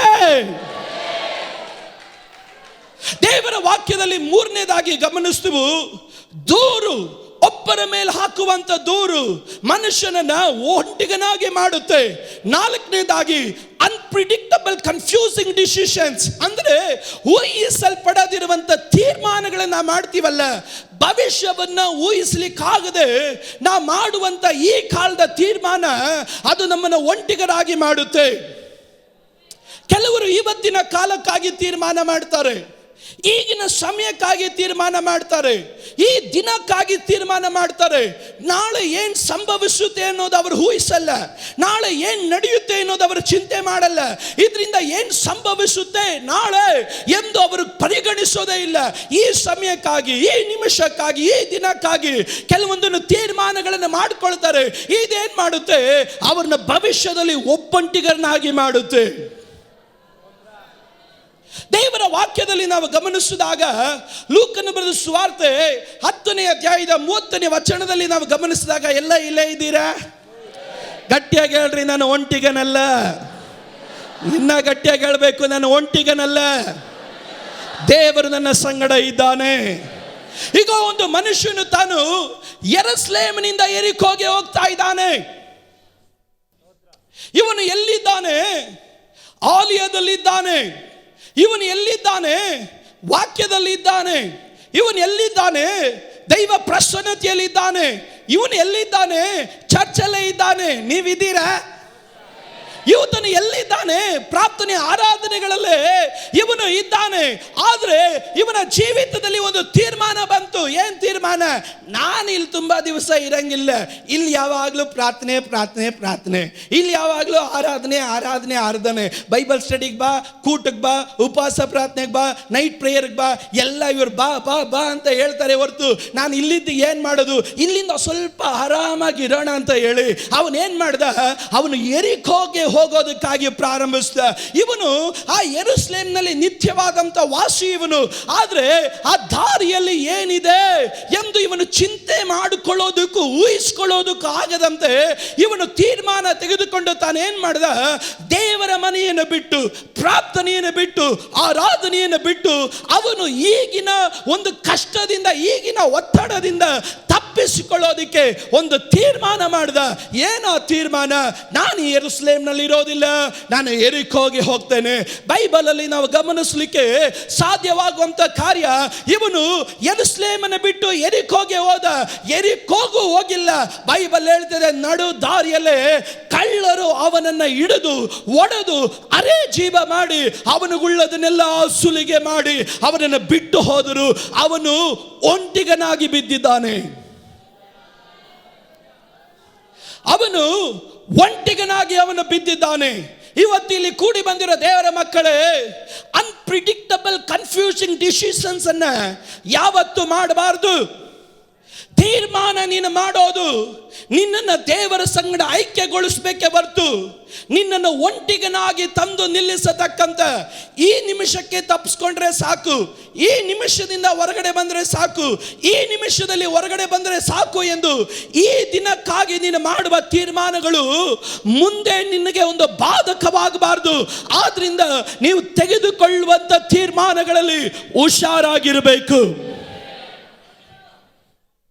5ನೇ ಭಾಗ ಬೈಬಲ್ ಅಲ್ಲಿ ಗಮನಿಸ್ತೇವೆ, neglecting the priority things that all are around. ನನ್ನ ಸುತ್ತಲೇ ಇರುವಂತಹ ಸಂಗತಿಗಳನ್ನು ನೋಡಿ ಪ್ರಾಮುಖ್ಯತೆ ಕೊಡಬೇಕಾದಂಥ ಕಾರ್ಯಗಳಿಗೆ ಪ್ರಾಮುಖ್ಯತೆ ಕೊಡದೆ, ಸುತ್ತಲಿರುವಂಥ ಸಂಗತಿಗಳಿಗೆ ಒತ್ತು ಹೋಗಿ ಪ್ರಾಮುಖ್ಯವಾದ ಸಂಗತಿಗಳನ್ನು ಉದಾಸೀನತೆ ಮಾಡೋದು ನಮ್ಮನ್ನು ಒಬ್ಬಂಟಿಗರಾಗಿ ನಿಲ್ಲಿಸಿಬಿಡುತ್ತೆ.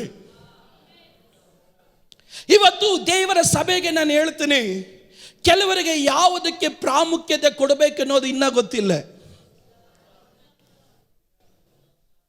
ಇವತ್ತು ಕೆಲ ಯೌವನಸ್ಥರಿಗೆ, ಇವತ್ತು ಕೆಲ ಕುಟುಂಬದವರಿಗೆ ಯಾವುದಕ್ಕೆ ಪ್ರಾಮುಖ್ಯತೆ ಕೊಡಬೇಕು, ಈಗ ನಾನು ಏನು ಮಾಡಬೇಕು, ಈಗ ನಾನು ಪ್ರಾಮುಖ್ಯತೆ ಕೊಡಬೇಕಾದಂಥ ಸಂಗತಿ ಯಾವುದು ಎಂಬುದನ್ನು ಅರ್ಥ ಮಾಡಿಕೊಳ್ಳದೆ ಸುತ್ತಮುತ್ತಲಿರುವಂಥ ಸಂಗತಿಗಳಿಗೆ ಮಾರು ಹೋಗಿ ಅದರಲ್ಲಿ ಸಂತೋಷಪಟ್ಟು ಪ್ರಾಮುಖ್ಯತೆ ಕೊಡಬೇಕಾದಂಥ ಸಂಗತಿಗಳಿಗೆ ಪ್ರಾಮುಖ್ಯತೆ ಕೊಡದೆ ಸುತ್ತಲೂ ನಡೆಯುವಂಥ ಸನ್ನಿವೇಶಗಳಿಗೆ ತಮ್ಮನ್ನು ತಾ ಮಾರಿಕೊಂಡು ಅದರಲ್ಲಿ ಒಳಪಟ್ಟು ಇಜ್ಜಾಡಾಗಿ ಹೋಗೋದ್ರಿಂದನೇ ಮನುಷ್ಯ ಒಂಟಿಗನಾಗಿ ನಿಂತು ಬಿಡ್ತಾನೆ. ಇವತ್ತಿಲ್ಲಿ ಕೂಡಿ ಬಂದಿರೋ ದೇವರ ಮಕ್ಕಳೇ, ದೇವರ ಮಕ್ಕಳಾದಂಥ ನಾವುಗಳು ಯಾವುದಕ್ಕೆ ಪ್ರಾಮುಖ್ಯತೆ ಕೊಡ್ತಾ ಇದ್ದೀವಿ ಎಂಬುದು ನಮ್ಮನ್ನು ನಾವು ಪ್ರಶ್ನೆ ಮಾಡ್ಕೊಳ್ಳೋದಕ್ಕೆ ಸಾಧ್ಯನಾ? ಲೂಕನ ಬರೆದ ಸುವಾರ್ತೆ ನಾವು 15ನೇ ಅಧ್ಯಾಯವನ್ನು ನಾವು ಓದಿದಾಗ 11ನೇ ವಾಕ್ಯದಲ್ಲಿ ಒಂದು ಯೌವನಸ್ಥನನ್ನು ನಾವು ಗಮನಿಸ್ತೇವೆ. ಯೌವನಸ್ಥನು ಸಾಧಾರಣವಾದವನಲ್ಲ, ಅವನೊಬ್ಬ ದೊಡ್ಡ ಐಶ್ವರ್ಯವಂತನ ಮಗ. ಅವನ ಸುತ್ತಲೂ ಅನೇಕ ಸ್ನೇಹಿತರಿದ್ದಾರೆ. ಆ ಸ್ನೇಹಿತರು ಎಲ್ಲರೂ ಅವನಿಗೆ ಒಂದು ದಿವಸ ಹೇಳಿದ್ರು, ಬಾರೋ, ನಾವು ಈ ಅಪ್ಪನ ಕೈ ಕೆಳಗಡೆ 2 ದಿವಸ ಇರೋದು, ನಿನ್ನ ಆಸ್ತಿ ತಗೋ, ನೀನು ಬೆಳೆದಿದೀಯ, ಹೋಗೋಣ, ದೂರ ದೇಶಕ್ಕೆ ಹೋಗೋಣ, ಪ್ರಪಂಚ ವಿಶಾಲವಾಗಿದೆ, ಲೈಫ್ ಇಸ್ ಟು ಎಂಜಾಯ್, ಬಾ, ನಾವು ಸಂತೋಷ ಪಡೋಣ ಅಂತ ಹೇಳಿ ಅವನನ್ನು ಕರೀತಾರೆ. ಇವನ್ ಏನ್ ಮಾಡ್ದ? ಆ ಸ್ನೇಹಿತರ ಮಾತುಗಳಿಗೆ ಕಿವಿಗೊಟ್ಟು ಒಳಪಟ್ಟು ಅವನು ತನ್ನ ಅಪ್ಪನ ಹತ್ರ ಹೋಗ್ತಾ ಇದ್ದಾನೆ. ಅಪ್ಪ, ನನ್ನ ಆಸ್ತಿಯನ್ನು ನನಗೆ ಕೊಡು, ನಾನು ಹೋಗ್ತೀನಿ ಅಂತ ಹೇಳ್ತೇನೆ. ಅಪ್ಪನಿಗಾಗಿ ನಾನು ದೇವರಿಗೆ ಸ್ತೋತ್ರ ಮಾಡ್ತೇನೆ. ಇವತ್ತಿಲ್ಲಿ ಕೂಡಿ ಬರೋ ದೇವರ ಮಕ್ಕಳೇ, ನೀನು ಏನು ಕೇಳ್ತೀಯ ಅದ್ರ ಕುರಿತಾಗಿ ಹುಷಾರಾಗಿರ್ಬೇಕು. ನೀನು ಏನು ಕೇಳ್ತೀಯ, ನೀನು ಕೇಳೋದು ನಿನ್ನ ಮನಸ್ಸಲ್ಲಿ ಹೋಗುತ್ತೆ. ನಿನ್ನ ಮನಸ್ಸಲ್ಲಿ ಹೋಗುವಂಥದ್ದು ನಿನ್ನ ಹೃದಯದಲ್ಲಿ ನೆಲೆಗೊಳ್ಳುತ್ತೆ. ನಿನ್ನ ಹೃದಯದಲ್ಲಿ ನೆಲೆಗೊಳ್ಳೋದೇ ನಿನ್ನ ಶರೀರ ಕ್ರಿಯೆ ಮಾಡೋದು. ಕೆಲವರಿಗೆ ಎಷ್ಟೇ ಹೇಳಿದ್ರು ಅರ್ಥ ಮಾಡ್ಕೊಳ್ಳಲ್ಲ. ಏನಕ್ಕೆ ಅರ್ಥ ಮಾಡ್ಕೊಳ್ಳಲ್ಲ ಅಂದರೆ ಅದು ಹೃದಯದಲ್ಲಿ ನಾಟು ಬಿಟ್ಟಿದೆ. ಆದ್ರಿಂದ ಏನೇ ಹೇಳಿದ್ರು, ಮತ್ತೊಬ್ಬರು ಹೇಳಿದ್ರು ಅವ್ರಿಗೆ ಅರ್ಥವಾಗೋದಿಲ್ಲ. ನಿನ್ನ ಮನಸ್ಸಲ್ಲಿ ಯಾವುದನ್ನು ತೆಗೆದುಕೊಂಡು ನಿನ್ನ ಹೃದಯದಲ್ಲಿ ಬೇರಿರುತ್ತೋ ಅದಕ್ಕೆ ತಕ್ಕಂತೆ ನಿನ್ನ ಶರೀರ ಕ್ರಿಯೆ ಮಾಡುತ್ತೆ. ಇವತ್ತಿಲ್ಲಿ ಕೂಡಿ ಬರೋ ದೇವರ ಮಕ್ಕಳೇ, ನಾನು ಹೇಳ್ತಿರುವಂಥ ಕೆಲವೊಂದು ಪ್ರಸಂಗಗಳು ಮನಸ್ಸಿಗೆ ಹೋಗುತ್ತೆ, ತಲೆ ಮೇಲೇನೂ ಹೋಗುತ್ತೆ. ಹೃದಯದಲ್ಲಿ ನೆಲೆ ನಿಲ್ಲೋದೇ ಫಲ ಕೊಡೋದು. ನೀವ್ಯಾರು ಸ್ತೋತ್ರ ಹೇಳಿಲ್ಲ. ಇಲ್ಲಿ ನೂರಾರು ಪ್ರಸಂಗ ಕೇಳ್ತೀರ. ಹೃದಯದಲ್ಲಿ ಯಾವುದು ನೆಲೆ ನಿಲ್ಲುತ್ತೋ ಅದೇ ನಿನ್ನ ಜೀವನದಲ್ಲಿ ಫಲ ಕೊಡುವಂತೆ ಮಾಡೋದು. ಮನುಷ್ಯರಾದಂಥ ನಾವುಗಳು ಈ ಮನಸ್ಸಲ್ಲಿ ನೂರಾರು ಸಂಗತಿಯನ್ನು ಕೇಳ್ತೀವಿ.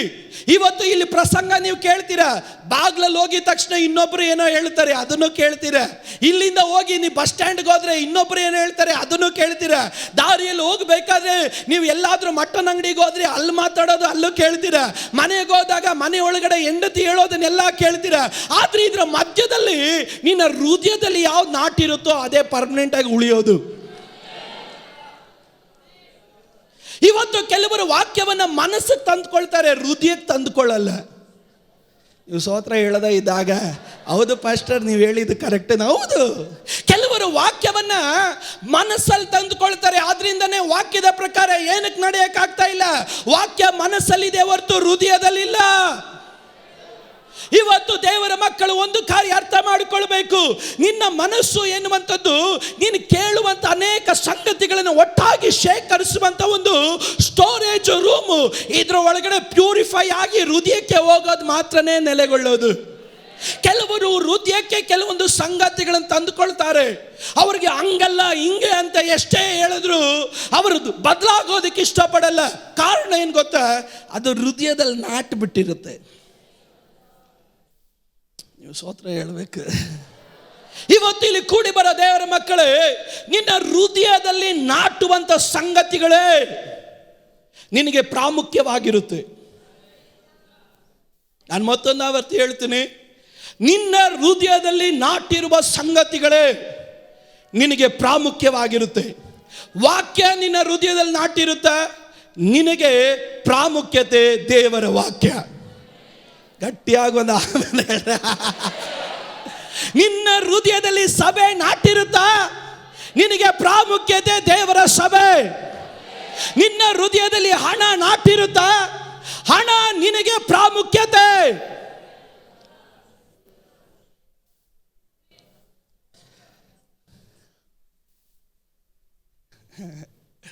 ಒಬ್ಬರು ಸ್ತೋತ್ರ ಹೇಳ್ತಾ ಇಲ್ಲ.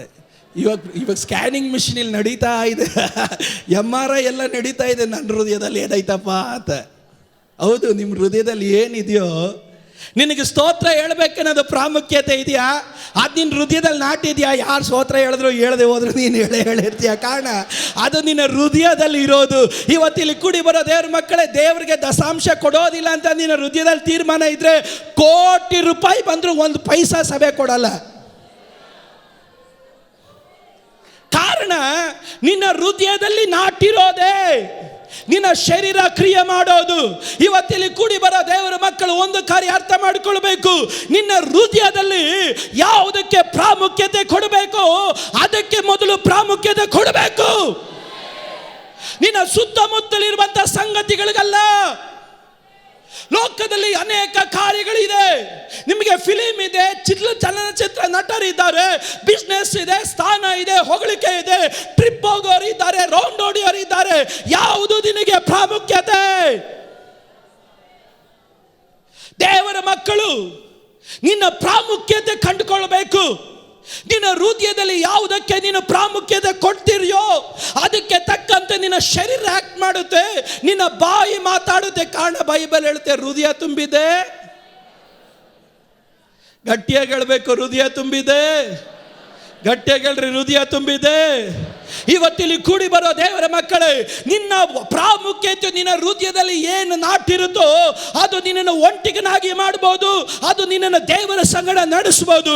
ಇವತ್ತು ನಾನು ಹೇಳ್ತೇನೆ, ನಿನ್ನ ಹೃದಯದಲ್ಲಿ ಕೈ ಹಿಡಿದ್ರೆ ಅದು ಯೇಸುವಿನ ನಾಮದಲ್ಲಿ ಅದು ನಿನ್ನನ್ನು ಬಿಟ್ಟು ಹೋಗಲಿ. ಲೋಕ ಇದ್ರೆ ಹೋಗಲಿ, ಅದು ಹಣದ ಆಸೆ ಇದ್ರೆ ಹೋಗಲಿ, ಅದು ಲೋಕದ ಸ್ನೇಹಿತರಿದ್ರೆ ಹೋಗ್ಲಿ ಅದು. ಇವತ್ತು ನಿನ್ನ ಹೃದಯದಲ್ಲಿ ದೇವರಿಗೆ ಸ್ಥಾನ ಕೊಡು. ಈ ಹೃದಯದಲ್ಲಿ ದೇವರ ವಾಕ್ಯಕ್ಕೆ ಸ್ಥಾನ ಕೊಡು. ಈ ಹೃದಯದಲ್ಲಿ ದೈವ ಪ್ರಸನ್ನತೆಗೆ ಸ್ಥಾನ ಕೊಡು. ಇವತ್ತು ಇಷ್ಟೆಲ್ಲ ಪ್ರಸಂಗ ಕೇಳ್ತೀರ, ಇದು ಮನಸ್ಸಲ್ಲೇ ಇದ್ರೆ ಈ ಡೋರ್ ಹೊರಗಡೆ ಹೋದ್ರೆ ಮರ್ತೋಗ್ತೀರ. ಆದ್ರೆ ಇದು ಹೃದಯಕ್ಕೆ ಹೋದ್ರೆ ಮಾತ್ರನೇ ನಿನ್ನ ಬಾಯಿ ಪ್ರಸಂಗವನ್ನು ಮಾತಾಡುತ್ತೆ, ನಿನ್ನ ಶರೀರ ಈ ಪ್ರಸಂಗ ತಕ್ಕಂತೆ ನಡೆಯುತ್ತೆ. ಇವತ್ತಿಲ್ಲಿ ಕೂಡಿ ಬರೋ ದೇವರ ಮಕ್ಕಳೇ, ಯಾವುದಕ್ಕೆ ನೀನು ಪ್ರಾಮುಖ್ಯತೆ ಕೊಡ್ತೀಯೋ ಆ ಯವನಸ್ಥನು ದೇವರ ವಾಕ್ಯ ಹೇಳುತ್ತೆ, ತಂದೆ ಬದುಕನ್ನೆಲ್ಲ ಅವನಿಗೆ ಹಂಚಿಕೊಟ್ಟನು. ಅವನು ಹೋದ ದೂರ ದೇಶಕ್ಕೆ, ಜನ ಅನ್ನೋವರೆಗೂ ಎಲ್ಲ ಗಣ ಅಂತ ಅವ್ರು ಲೈನ್ ಆಗಿ ಬರ್ತಾರೆ. ಆದ್ರೆ ಜನ ಅನ್ನೋದು ನಿಂತೋದಾಗ ಕ್ಯಾರೆ ಅಂತ ಕೇಳೋರು ಒಬ್ರು ಇಲ್ಲ. ಅವನ ಹತ್ರ ದುಡ್ಡು ಜನ ಅಂತ ಹೇಳಿದಾಗ ಕ್ಯೂ ಆಗಿ ಗಣ ಅಂತ ಅವನ್ನ ಹೊಗಳ್ಕೊಂಡು ಬಂದ್ರು. ಆದ್ರೆ ಅವನ ಜೋಬಲ್ಲಿ ಜನ ನಿಂತು ಹೋಗಿದೆ. ತಡ ಕ್ಯಾರೆ ಊಟ ಮಾಡ್ದೇನೋ ಅಂತ ಕೇಳೋದಕ್ಕೂ ಒಬ್ಬನು ಇರಲಿಲ್ಲ. ಬೈಬಲ್ ಹೇಳುತ್ತೆ, ಅವನು ಒಂಟಿಗನಾಗಿ ಬಿದ್ದಾಗ ಅವನಿಗೆ ಬುದ್ಧಿ ಬಂತು, ನನಗೊಬ್ಬ ತಂದೆ ಇದ್ದಾನೆ. ಇವತ್ತು ಹಣ ನಿನ್ನನ್ನು ಕೂಡು ಮಾಡಿದ್ಯಾ? ಸ್ನೇಹಿತರು ನಿನ್ನನ್ನು ಕೂಡು ಮಾಡಿದಾರ? ಬಂಧು ಮಿತ್ರಗಳು ನಿನ್ನನ್ನು ಕೂಡು ಮಾಡಿದಾರ? ನಾನು ಹೇಳ್ತೇನೆ, ಎಲ್ಲ ಒಂದು ದಿವಸ ನಿಮ್ಮನ್ನು ಒಬ್ಬಂಟಿಗರಾಗಿ ಬಿಟ್ಟು ಹೋಗ್ತಾರೆ. ಆದ್ರೆ ನಿನಗಾಗಿ ಪ್ರಾಣವನ್ನು ಕೊಟ್ಟು ರಕ್ತವನ್ನು ಸುರಿಸಿದಂತ ಒಬ್ಬ ತಂದೆ ಇವತ್ತು ನಿನಗಾಗಿ ಕಾಯ್ತಾ ಇದ್ದಾನೆ. Come back.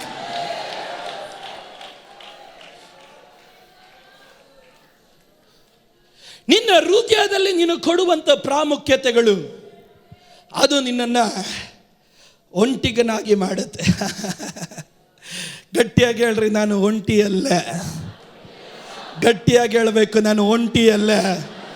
ಮತ್ತೊಂದು ಆವರ್ತಿ ಕೈಗಳೆತ್ತಿ ಗಟ್ಟಿಯಾಗಿ ಹೇಳ್ರಿ, ನಾನು ಒಂಟಿಯಲ್ಲ. ದೇವರು ನನ್ನ ಸಂಗಡ ಇದ್ದಾನೆ. ದೇವರ ವಾಕ್ಯದಲ್ಲಿ, ಸತ್ಯವೇದ ಗ್ರಂಥದಲ್ಲಿ ಅನೇಕರು ಇಂಥ ಒಂಟಿ ಅನುಭವದಲ್ಲಿ ಹಾದು ಹೋದವರಿದ್ದಾರೆ. ದೇವರವರ ಜೀವಿತದಲ್ಲಿ ಯಾವ ರೀತಿ ವ್ಯವಹರಿಸಿದನು ಎನ್ನುವುದನ್ನು ನಾನು ಹೇಳಿ ನಿಲ್ಲಿಸಲಿಕ್ಕಾಗಿ ನಾನು ಹೋಗ್ತೇನೆ. ಆದಿಕಾಂಡ 21ನೇ ಅಧ್ಯಾಯದ 14ನೇ ವಾಕ್ಯದಿಂದ, ಮಾರನೇ ದಿನ ಬೆಳಿಗ್ಗೆ ಅಬ್ರಹಾಮನು ಎದ್ದು ಹಾಗರಳಿಗೆ ಬುತ್ತಿಯನ್ನು ಒಂದು ತಿತ್ತಿ ತಣ್ಣೀರನ್ನು ಕೊಟ್ಟು ಅವಳ ಹೆಗಲಿನ ಮೇಲೆ ಇಟ್ಟು ಮಗುವನ್ನು ಒಪ್ಪಿಸಿ. ಸಾಕು. ದೇವರ ವಾಕ್ಯದಲ್ಲಿ ಹಾಗಾರಳ ಕುರಿತಾಗಿ ನಾವು ದೇವರ ವಾಕ್ಯದಲ್ಲಿ ಓದುತ್ತೇವೆ. ಹಾಗಾರಳು ಆಕೆ ಒಂದು ದಾಸಿ ಮಾತ್ರ. ಬೈಬಲಲ್ಲಿ ನಾವು ಓದುತ್ತೇವೆ, ಈ ಹಾಗಾರಳ ಜೀವಿತದಲ್ಲಿ ಆಕೆ ಗಂಡನಾದಂಥ ಅಬ್ರಹಾಮನು ತಾನು ಒಂದು ಸಮಯ ಬಂತು, ಸಾರಳು ತಾಳು ಹೇಳಿದ್ಲು, ಕಳಿಸ್ಬಿಡು ಆಕೆಯನ್ನು, ಆತನ ಮಗನನ್ನ. ಈಗ ಅಬ್ರಹಾಮನು ಸಿದ್ಧನಾಗ್ತಾ ಇದ್ದಾನೆ.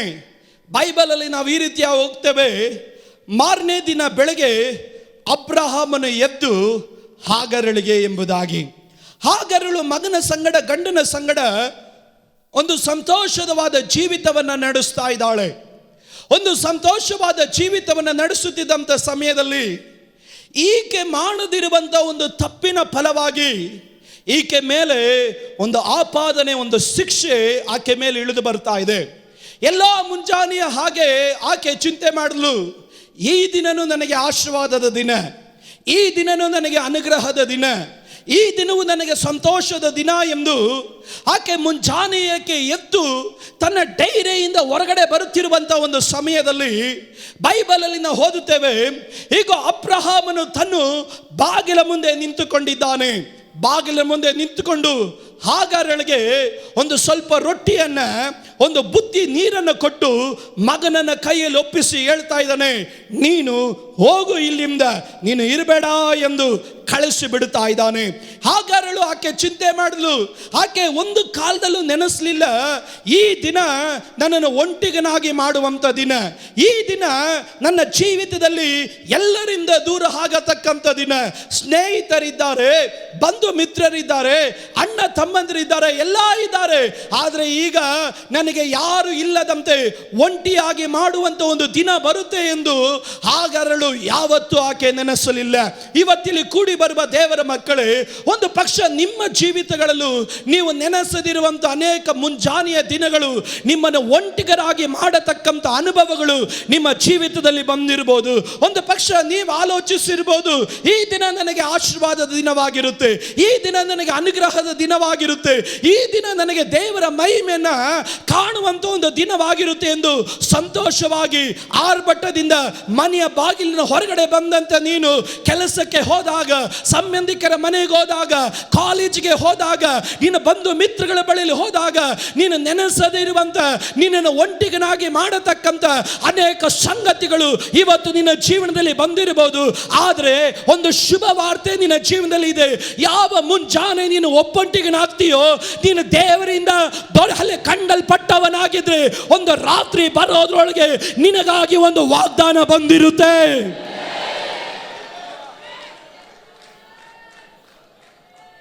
ಯಾವ ದಿನ ನಿನ್ನ ಜೀವನದಲ್ಲಿ ನೀನು ಒಂಟಿಯಾದೆ, ಈ ದಿನ ನನಗೆ ಸಂತೋಷದ ದಿನ ಎಂದು ನೀನು ನೆನೆಸ್ದೆ. ನಾನು ದುಃಖ ಕಾಣಕ್ ಬಯಸಲಿಲ್ಲ, ನಾನು ವೇದನೆ ಕಾಣಕ್ ಬಯಸಲಿಲ್ಲ, ನಾನು ಕಣ್ಣೀರನ್ನು ಕಾಣೋದಕ್ಕೆ ಬಯಸಲಿಲ್ಲ. ಆದರೆ ಅನಿರೀಕ್ಷಿತವಾದಂತ ಒಂದು ಸಂಗತಿ, ಒಂದು ಕೆಟ್ಟ ಸುದ್ದಿ ನನ್ನನ್ನು ಒಂಟಿಗನಾಗಿ ಮಾಡಿತು ಎಂದು ಹಾಗಾರಲು ಹೇಳುತ್ತಾ ಇದ್ರು. ಆಕೆ ಗೊತ್ತಿಲ್ಲ, ದೇವರು ನಿನ್ನನ್ನು ಕಂಡಿದ್ದಾನೆ.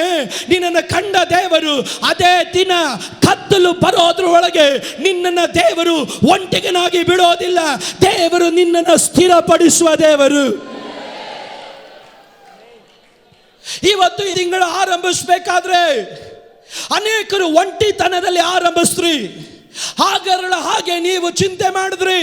ತಿಂಗಳು ಸಂತೋಷದ ತಿಂಗಳಾಗಿರುತ್ತೆ, ಈ ತಿಂಗಳು ಆನಂದದ ತಿಂಗಳಾಗಿರುತ್ತೆ, ಈ ತಿಂಗಳು ದೇವರು ನನ್ನ ಕಣ್ಣೀರನ್ನು ಒರೆಸುವ ತಿಂಗಳಾಗಿರುತ್ತೆ.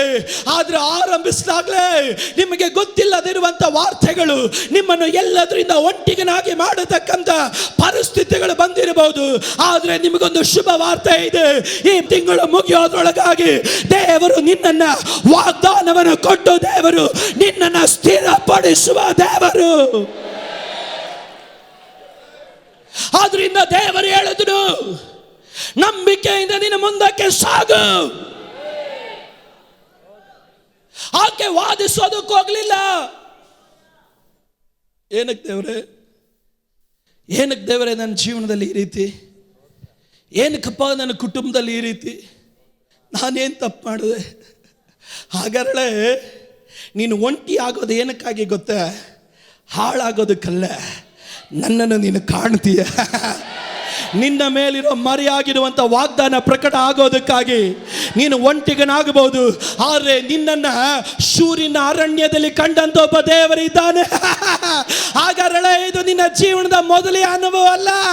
ಒಂದು ಕಾಲದಲ್ಲಿ ಇದೇ ಸಾರಳು ನಿನ್ನನ್ನು ಮನೆ ಬಿಟ್ಟು ಓಡಿಸಿದಾಗ ತುಂಬಿದ ಬಸ್ರಿಯಾಗಿ ಯಾರು ಇಲ್ಲದಂತೆ ಒಂಟಿಯಾಗಿ ನೀನು ಅಲಿತಾ ಇರಬೇಕಾದ್ರೆ ಆ ಶೂರಿನ ಅರಣ್ಯದಲ್ಲಿ ಒಂದು ದೇವದೂತ ಇಳಿದು ಬಂದು ಕೇಳಿದ, ಹಾಗಾರಳೆ ಎಲ್ಲಿಂದ ಬಂದೆ, ನೀನು ಎಲ್ಲಿಗೆ ಹೋಗ್ತಾ ಇದೆಯಾ? ಹಿಂತಿರುಗಿ ಹೋಗು. ಈಗ ನಿನ್ನ ಕಷ್ಟದ ಕೂಗನ್ನ ದೇವರು ಕೇಳಿದ್ದಾನೆ.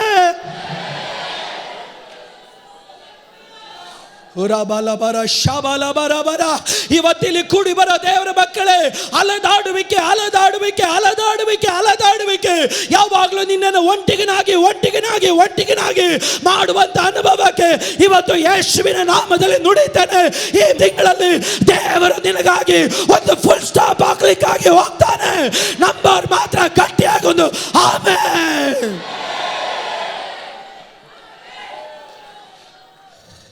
ಈ ಏಪ್ರಿಲ್ ತಿಂಗಳಲ್ಲಿ ಹೇಳ್ರಿ,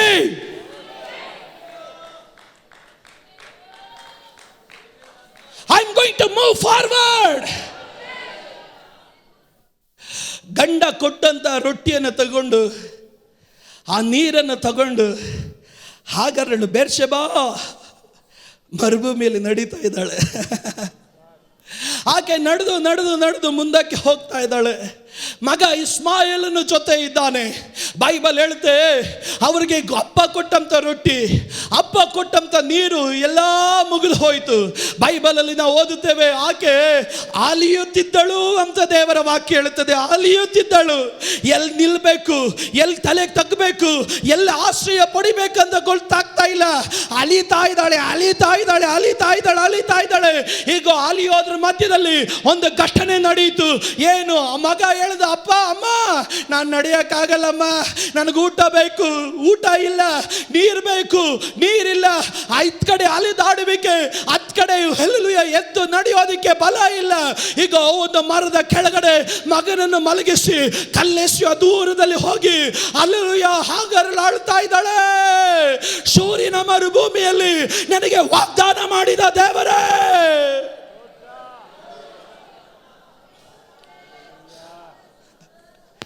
ಆಕೆ ಕೂಗ್ತಾ ಇದ್ದಾಳೆ, ಆಕೆ ಅಳ್ತಾ ಇದ್ದಾಳೆ. ಈಗ ಗಂಡ ಇಲ್ಲ, ಈಗ ಮಗನ ಕೈ ಜಾರಿ ಹೋಗ್ತಾ ಇದ್ದಾನೆ. ಅಪ್ಪ ನಾನು ಏನ್ ಮಾಡ್ಲಿ ದೇವರೇ?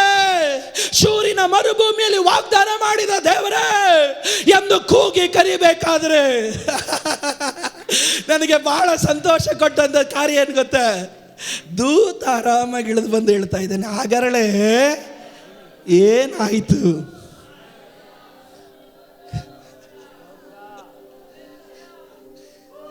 ನನಗೆ ದೊಡ್ಡದನ್ನೋದು ದೇವರಿಗೆ ದೊಡ್ಡದಲ್ಲ.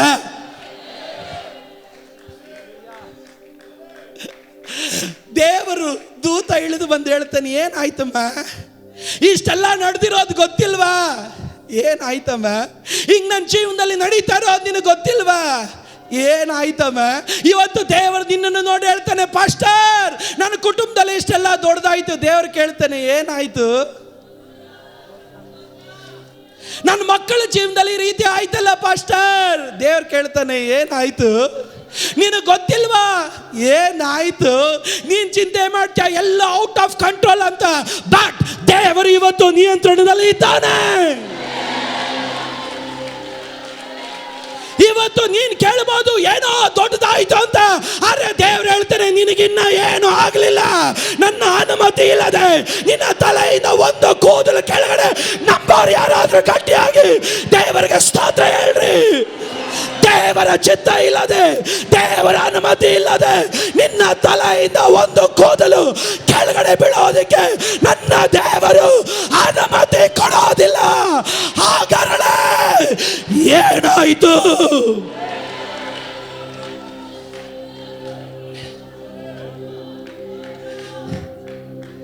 ನಿನಗೆ ಅಲೆದಾಟುವಿಕೆ ನಿನಗೆ ಕಷ್ಟ,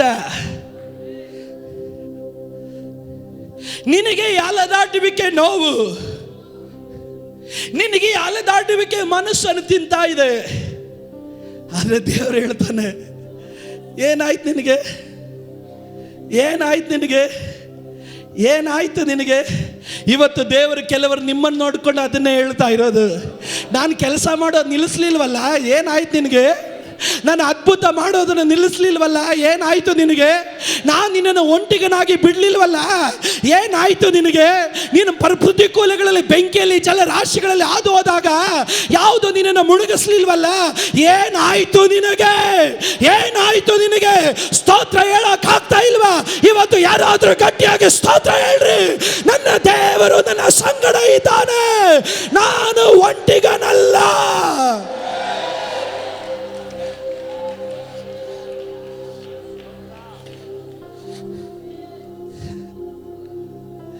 ನೀನು ಚಿಂತೆ ಮಾಡ್ತೀಯ ಎಲ್ಲ ಮುಗಿದೋಯ್ತು ಅಂತ. ನನಗೆ ಹೊರಬಲ ಬರ ಶಬಲ ಬರ ಹೊರದನ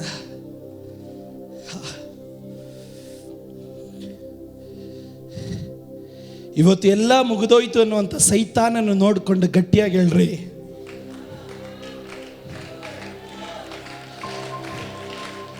ನಾನು ಒಂಟಿಗನಲ್ಲ. ನಾನು ಹೇಳಿದ್ದು ನಂಬಿಕೆ ಉಳ್ಳವ್ರು ಮಾತ್ರ ಗಟ್ಟಿಯಾಗಿ ಕೂಗಿ ಹೇಳ್ರಿ, ನಾನು ಒಂಟಿಗನಲ್ಲ, ನಾನು ಒಂಟಿಗನಲ್ಲ, ನಾನು ಒಂಟಿಗನಲ್ಲ. ನನ್ನ ದೇವರು ನನ್ನ ಸಂಗಡ ಇದ್ದಾನೆ.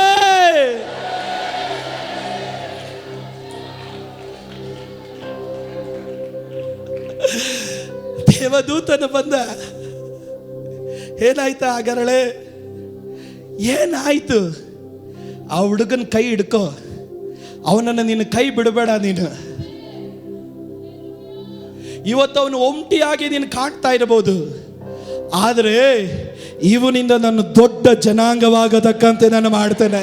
ಇವತ್ತಿಲ್ಲಿ ಕೂಡಿ ಬರೋ ದೇವರ ಮಕ್ಕಳೇ, ಯಾವ 0 ಲೆವೆಲ್ಗೆ ನೀನು ತಲುಪಿದ್ಯೋ ನಾನು ಹೇಳ್ತೇನೆ, ಅಲ್ಲಿಂದ ದೇವರು ನಿನ್ನನ್ನು ದೊಡ್ಡ ಜನಾಂಗವಾಗಿ ಮಾರ್ಪಡಿಸೋದಿಕ್ಕೆ ನನ್ನ ದೇವರು ಆತನ ಶಕ್ತನು. ಇವತ್ತು ನೀನು ಒಬ್ಬಂಟಿಗನಲ್ಲ, ದೇವರು ನಿನ್ನ ಸಂಗಡ ಇದ್ದಾನೆ.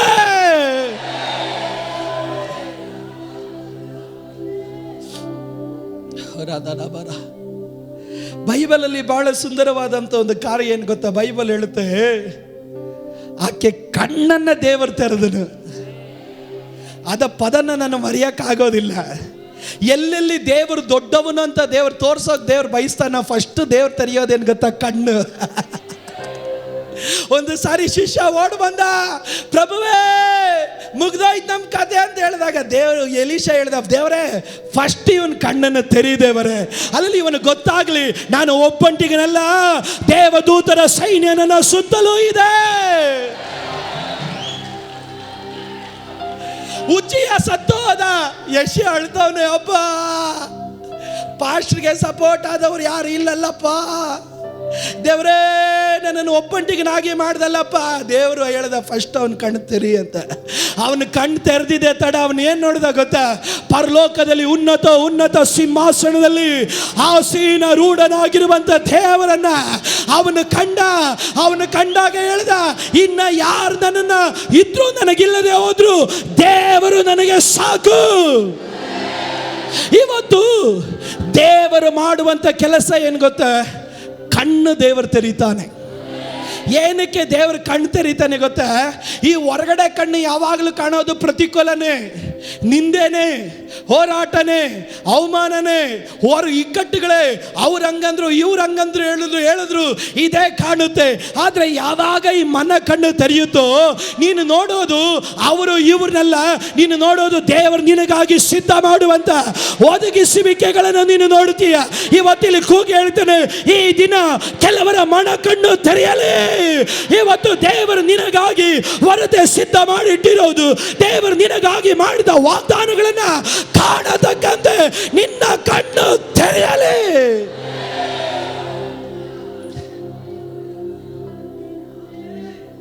ದೇವರು ಏನ್ ಮಾಡಿದ ಗೊತ್ತಾ? ಆಕೆ ಕಣ್ಣನ್ನು ತೆರೆದ. ಕೀರ್ತನೆಗಾರನು ಹೇಳಿದ, ಕರ್ತನೇ ನನ್ನ ಕಣ್ಣು ತೆರೆಯಪ್ಪ, ಆಗ ನಿನ್ನ ಧರ್ಮಶಾಸ್ತ್ರದಲ್ಲಿರುವ ಅದ್ಭುತ ನಾನು ನೋಡುತ್ತೇನೆ. ಅದ್ಭುತ ಎಲ್ಲಿ ಪಾಸ್ಟರ್? ಹೇಳ್ತೀನಿ, ನಿನ್ನ ಕಣ್ಣು ತೆರೆದ್ರೆ ನಿನ್ನ ಕಣ್ಣು ಮುಂದೆನೇ ಇದೆ.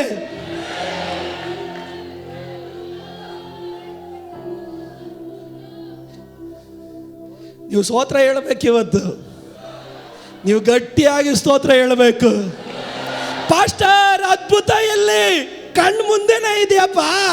ಫಸ್ಟು ನಿನ್ನ ಮನ ಕಣ್ಣು ತೆರೆಯೋದಕ್ಕಾಗಿ ದೇವರ ಬಳಿಯಲ್ಲಿ ಪ್ರಾರ್ಥನೆ ಮಾಡು. ಇವತ್ತು ನಾನು ಹೇಳ್ತೇನೆ, ನೀನು ಬಂದ ಹಾಗೆ ಹೋಗೋದಕ್ಕೆ ದೇವರು ನಿನ್ನ ಜೀವನದಲ್ಲಿ ಅನುಮತಿ ಕೊಡೋದಿಲ್ಲ. ಇವತ್ತು ನಿನಗಾಗಿ ದೇವರು ಆಲ್ರೆಡಿ ಎಲ್ಲ ಸಿದ್ಧ ಮಾಡಿಟ್ಟಿದ್ದಾನೆ. ನಿನ್ನ ಕಣ್ಣು ತೆರೆಯಲಿ.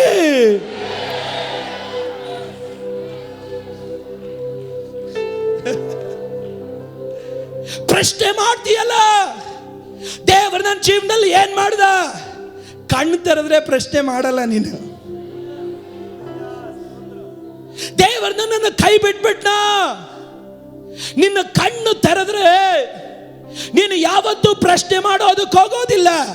ಇವತ್ತಿಲ್ಲಿ ಕೂಡಿ ಬರುವ ದೇವರ ಮಕ್ಕಳೇ, ಇವತ್ತು ದೇವರ ಬಳಿಯಲ್ಲಿ ಪ್ರಾರ್ಥನೆ ಮಾಡು. ಕರ್ತನೇ, ನಿನ್ನ ಸಂಗತಿಗಳನ್ನು ಕಾಣತಕ್ಕಂತೆ ನನ್ನ ಮನ ಕಣ್ಣನ್ನು ತೆರೆದೇವರೇ, ನನ್ನ ಕಣ್ಣನ್ನು ತೆರೆ. ಇವತ್ತು ಈ ಲೋಕದ ಸಂಗತಿಗಳು ನಿನ್ನ ಒಂದು ಮಹಿಮೆಯನ್ನು ನನ್ನನ್ನು ಕಾಣಕ್ಕಾಗದೆ ನನ್ನನ್ನು ಪ್ರಶ್ನೆ ಮಾಡುವಂತ ಹಂತಕ್ಕೆ ತಂದು ನಿಲ್ಲಿಸಿದೆ. ದೇವರೇ, ಕಣ್ಣು ತೆರೆಯಪ್ಪ, ನನ್ನ ಕಣ್ಣು ತೆರೆದೇವರೇ. ನಿನ್ನ ಕೈ ಮೋಟುಗೈ ಆಗಲಿಲ್ಲ, ನಿನ್ನ ಕೈ ಮೋಟುಗೈ ಆಗಲಿಲ್ಲ. ನನ್ನ ಕುಟುಂಬಕ್ಕೆ ಅದ್ಭುತ ಮಾಡೋದಕ್ಕೆ ನಿನ್ನ ಕೈ ಮೋಟುಗೈ ಆಗಲಿಲ್ಲ. ಇವತ್ತಿನ ದಿನ ನನ್ನ ಕಣ್ಣು ತೆರೆ, ನನಗಾಗಿ ಸಿದ್ಧ ಮಾಡಿದ ನನ್ನ ನೋಡೋದಕ್ಕಾಗಿ ನಾನು ಬಯಸ್ತೀನಿ ದೇವರೇ ಎಂದು ಪ್ರಾರ್ಥನೆ ಮಾಡೋರು ಯಾರಾದರೂ ಇದರ ಮಧ್ಯದಲ್ಲಿ ಇದ್ದರೆ ನಾನು ಹೇಳ್ತೇನೆ, ಈ ತಿಂಗಳಲ್ಲಿ ದೇವರು ನಿನಗಾಗಿ ಸಿದ್ಧ ಮಾಡಿದಂತ ವಾಗ್ದಾನವನ್ನ ನೀನು ಅನುಭವಿಸುವುದಕ್ಕೆ ಕರ್ತನು ನಿನಗೆ ಕೃಪೆಯನ್ನು ದಯಪಾಲಿಸ್ತಾನೆ. ದೇವರು ನಿನ್ನನ್ನು ಒಂಟಿಗನಾಗಿ ಮಾಡೋದು ನಿನ್ನನ್ನು ನಾಶ ಮಾಡೋದಕ್ಕಲ್ಲ, ನಿನ್ನನ್ನು ಒಂದು ಹೊಸ ಹಂತಕ್ಕೆ ಕೊಂಡೊಯ್ಯೋದಕ್ಕೆ.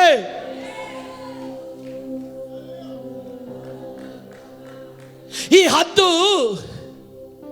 ಎತ್ತರವಾದಂಥ ಬೆಟ್ಟದಲ್ಲಿ ಅದು ಗೂಡು ಮಾಡಿಟ್ಟಿರುತ್ತೆ. ಎತ್ತರವಾದಂಥ ಬೆಟ್ಟದಲ್ಲಿ ಗೂಡು ಮಾಡಿಟ್ಕೊಂಡಾಗ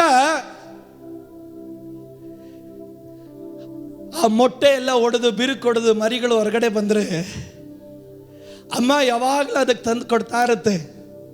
ಓ praise the Lord, oh hallelujah, oh glory, oh thank you Jesus ಅಂದ್ಕೊಂಡು ಈ ಮರಿ ಯಾವಾಗಲೂ ಅಮ್ಮ ಕೊಡುವಂಥ ಎಲ್ಲ ಸಂಗತಿಗಳನ್ನು ತಗೊಂಡು ತಿಂತಾನೆ ಇರುತ್ತೆ, ತಗೊಂಡು ಸಂತೋಷ ಪಡ್ತಾನೆ ಇರುತ್ತೆ, ತಗೊಂಡು ಆನಂದ ಪಡ್ತಾ ಇರುತ್ತೆ.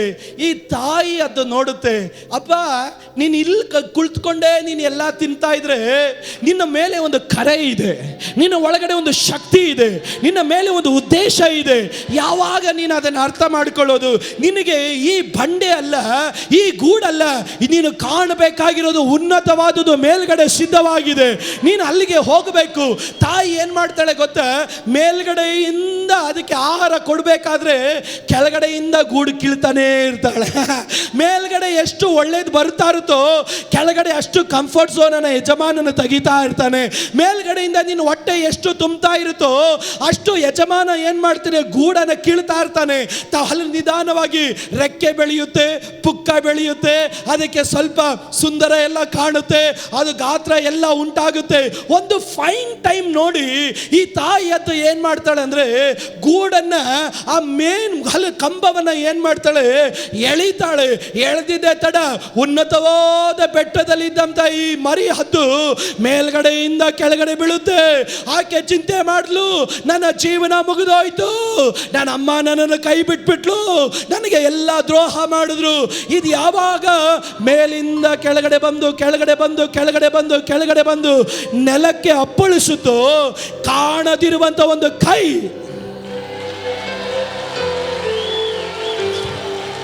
ಅದು ಏನ್ ಮಾಡಿದೆ ಗೊತ್ತಾ, ಈ ಮರಿಯನ್ನ ಎತ್ತುಕೊಂಡು ಉನ್ನತಕ್ಕೆ ತೆಗೆದುಕೊಂಡು ಹೋಗದ. ಈ ಹದ್ದಿಗೆ ಬಹಳ ಮರಿಗೆ ಸಂತೋಷ, ಬಾಬಾ ನಮ್ಮಮ್ಮ ನನ್ನ ಜೊತೆಲೇ ಇದ್ದಾಳೆ, ನನ್ನ ಒಂಟಿಗನಾಗಿ ಬಿಡಲಿಲ್ಲ. ಅಮ್ಮ ಏನ್ ಮಾಡ್ತಾಳೆ, ಆ ಕೈಗಳಲ್ಲಿ ಎತ್ತುಕೊಂಡು ಮೇಲಕ್ಕೆ ಮೇಲಕ್ಕೆ ಮೇಲಕ್ಕೆ ಮೇಲಕ್ಕೆ ಮೇಲಕ್ಕೆ ಮೇಲಕ್ಕೆ ತಗೊಂಡು ಹೋಗ್ತಾಳೆ. ಈ ಹದ್ದಿಗೆ ಬಹಳ ಸಂತೋಷ, ನೋಡ್ದ ನಮ್ಮಮ್ಮ ಎಷ್ಟು ಒಳ್ಳೆಯವರಂತ. ಮೇಲಕ್ಕೆ ಹೋದಷ್ಟು ತಾಯಿ ಏನ್ ಮಾಡ್ತಾಳೆ, ಹಿಡಿತಾ ಬಿಡ್ತಾಳೆ ಅಷ್ಟೇ. ಮೇಲೆ ಹೋಗ್ತಾ ಇದ್ದಂತ ಹದ್ದಿನ ಮರಿ ಮತ್ತೆ ಕೆಳಗಡೆ ಬೀಳುತ್ತೆ. ಬೀಳಬೇಕಾದ್ರೆ ಇದು ಗೊತ್ತಿಲ್ಲದೆ ಒಂದು ರೆಕ್ಕೆ ಮತ್ತೊಂದು ರೆಕ್ಕೆ ಅದು ಮೇಲಕ್ಕೆ ಬ್ಯಾಲೆನ್ಸ್ ಮಾಡೋದಕ್ಕಾಗಿ ಪ್ರಾರಂಭಿಸುತ್ತೆ. ಆರಂಭದಲ್ಲಿ ಕಷ್ಟನೇ, ಆದ್ರೆ ಅದು ನೆಲಕ್ಕೆ ಅಪ್ಪಳಿಸುವ ಟೈಮ್ ಬಂದಾಗ ಮತ್ತೆ ಆ ತಾಯಿ ಹದ್ದು ತಗೊಂಡು ಮೇಲಕ್ಕೆ ತೆಗೆದುಕೊಂಡು ಹೋಗುತ್ತೆ.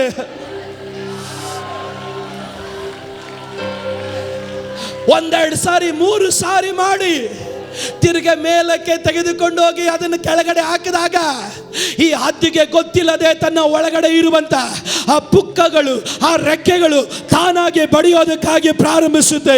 ಈಗ ಇನ್ನೇನು ನೆಲಕ್ಕೆ ಅಪ್ಪಳಿಸ್ತೀನಿ ಅಂತ ಹೇಳೋ ಟೈಮಲ್ಲಿ ಆ ಹದ್ದು ಏನ್ ಮಾಡುತ್ತೆ, ಮರಿ ತಾನಾಗೆ ಬಡಿಯೋದಕ್ಕಾಗಿ ಪ್ರಾರಂಭಿಸುತ್ತೆ.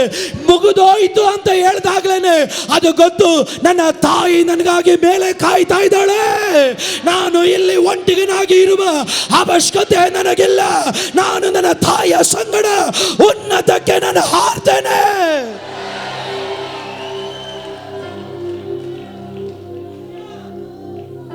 ನಿನ್ನನ್ನ ದೇವರು ಒಂಟಿಗನಾಗಿ ಮಾಡೋದು ನಿನ್ನನ್ನ ಮಹಿಮೆ ಪಡಿಸೋದಕ್ಕೆ, ನಿನ್ನನ್ನ ದೇವರು ಒಂಟಿತನದ ಅನುಭವಗಳಲ್ಲಿ ಆದು ಬಿಡೋದು ನಿನ್ನನ್ನು ಚೆಚ್ಚೋದಕ್ಕಲ್ಲ. ನಿನ್ನ ಒಳಗಡೆ ಒಂದು ಬಲ ದೇವರಿಟ್ಟಿದ್ದಾನೆ.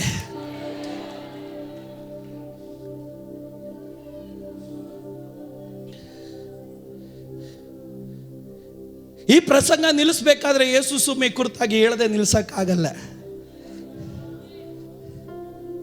ಯೇಸು ಸ್ವಾಮಿ ಹೇಳಿದನು, ನನ್ನನ್ನು ನೀವೆಲ್ಲ ಒಟ್ಟಿಗರಾಗಿ ಮಾಡ್ತೀರ, ನನ್ನನ್ನೆಲ್ಲ ನೀವು ಬಿಟ್ಟು ಹೋಗ್ತೀರ, ಆದ್ರೆ ತಂದೆ ನನ್ನ ಸಂಗಡ ಇದ್ದಾನೆ. ಯೆಶಾಯನ ಬರೆದ ಪ್ರವಾದಿ ಗ್ರಂಥ 50ನೇ ಅಧ್ಯಾಯವನ್ನು ನಾವು ಓದಿದಾಗ ದೇವರ ವಾಕ್ಯದಲ್ಲಿ ನಾವು ಗಮನಿಸುವವರಾಗಿದ್ದೇವೆ. 6ನೇ ವಾಕ್ಯದಿಂದ ಓದಿದಾಗ, ಹೊಡೆಯುವವರಿಗೆ ಬೆನ್ನು ಕೊಟ್ಟು ಕೂದಲು ಕೀಳುವವರಿಗೆ ಗಡ್ಡವನ್ನು ಒಡ್ಡಿದೆನು. ಕೂದಲನ್ನು ಕೀಳುವವರಿಗೆ ಗಡ್ಡವನ್ನು ಒಟ್ಟಿದೆನು. ಉಗುಳಿಸಿಕೊಳ್ಳುವ ಅವಮಾನಕ್ಕೆ ನನ್ನ ಮುಖವನ್ನು ಮರೆ ಮಾಡಲಿಲ್ಲ. ಮುಂದೆ ಕರ್ತನಾದ ಯೆಹೋವನು ನನಗೆ ಸಹಾಯ ಮಾಡುವನು. ಮುಂದೆ ಆದ ಕಾರಣ ನಾನು ನಾಚಿಕೆಯಿಂದ ಕೊರಗಲಿಲ್ಲ. ನನ್ನ ಮುಖವನ್ನು ಕಗ್ಗಲ್ಲಿನಂತೆ ಗಟ್ಟಿ ಮಾಡಿಕೊಂಡಿದ್ದೇನೆ. ಯೇಸು ಸ್ವಾಮಿ ತಾನು ಹುಟ್ಟೋದಕ್ಕಿಂತ ಮುಂಚೆ ಪ್ರವಾದಿಯಾದ ಯೆಶಾಯನು ಕೂಗಿ ಹೇಳ್ತಾ ಇದ್ದಾನೆ, ಏನಕ್ಕೆ ತಂದೆಯಾದಂತ ದೇವರು ಯೇಸು ಸ್ವಾಮಿಯ ಸಂಗಡ ಇದ್ದಿದ್ದು? ಯೇಸು ಸ್ವಾಮಿ ತಾನು ಕರ್ತನ ಭೋಜನವನ್ನು ಮುಗಿಸಿ ಗೆತ್ಸೆಮನೆ ತೋಟಕ್ಕೆ ಆತನು ಹೋದನು. ಗೆತ್ಸೆಮನೆ ತೋಟದಲ್ಲಿ ಯೇಸು ಸ್ವಾಮಿ ತನ್ನ ಶಿಷ್ಯರ ಬಳಿಯಲ್ಲಿ ಹೇಳಿದನು, ಒಂದು ಗಳಿಗೆ ಆದರೂ ಎಚ್ಚರವಾಗಿದ್ದು ಪ್ರಾರ್ಥನೆ ಮಾಡ್ರಿ, ಶೋಧನೆಗೆ ಒಳಗಾಗದೆ ಪ್ರಾರ್ಥನೆ ಮಾಡ್ರಿ. ಯೇಸು ಸ್ವಾಮಿ ತನ್ನ ಗೆತ್ಸೆಮನೆ ತೋಟದಲ್ಲಿ ಕಲ್ಲೆಸೆಯುವ ದೂರಕ್ಕೆ ಹೋಗಿ ಮೊಣಕಾಲೂರಿ ಪ್ರಾರ್ಥನೆ ಮಾಡ್ತಾ ಇದ್ದಾನೆ, ತಂದೆಯೇ ಸಾಧ್ಯವಾದ್ರೆ ಈ ಪಾನ ಪಾತ್ರೆಯಿಂದ ನನ್ನಿಂದ ತೆಗೆದು ಬಿಡು. ನಿನ್ನ ಚಿತ್ತ ನಾನು ಈ ಪಾನ ಪಾತ್ರೆಯಲ್ಲಿ ಕುಡಿಬೇಕೆನ್ನೋದಿದ್ರೆ ನಾನು ಕುಡಿತೀನಪ್ಪ. ಯೇಸು ಸ್ವಾಮಿಯ ಆ ಬೆವರ ಹನಿಗಳು ರಕ್ತದ ಹನಿಗಳಾಗಿ ನೆಲಕ್ಕೆ ತೊಟ್ಟಿಡ್ತಾ ಇದೆ. ಮುಂದೆ ಬರುವಂತ ಶೋಧನೆಯನ್ನು ನೋಡಿ ಯೇಸು ಸ್ವಾಮಿ ಈ ಮಾನವ ಕುಲದ ಪಾಪವನ್ನ ನಾನು ಹೊರಬೇಕು, ಘೋರವಾದ ಮರಣ, ಘೋರವಾದ ಶಿಕ್ಷೆ, ಘೋರವಾದ ಅವಮಾನ, ಘೋರವಾದಂತ ಚಡಿ ಏಟನ್ನು ತಿನ್ನಬೇಕಲ್ಲ. ತಂದೆಯೇ, ನಿನಗೆ ಮನಸ್ಸಿದ್ರೆ ಈ ಪಾನ ಪಾತ್ರೆಯನ್ನು ನನ್ನಿಂದ ದೂರ ಮಾಡಪ್ಪ. ಆದ್ರೂ ನಿನಗೆ ಮನಸ್ಸಿಲ್ಲ ಅಂದ್ರೆ ನಾನು ಇದನ್ನು ಕುಡಿಯೋದಕ್ಕೆ ನಾನು ಸಿದ್ಧ. ಇವತ್ತು ಇದರ ಮಧ್ಯದಲ್ಲಿ ಒಂದು ಪ್ರವಾದನೆ ಮಾತು ಹೇಳ್ತಾನೆ, ಹಿಂಸೆಗಳಲ್ಲಿ ಯಾವ್ದು ಹೋಗೋದು ದೇವರ ಚಿತ್ತವಾದ್ರೆ ಸ್ತೋತ್ರ ಹೇಳು.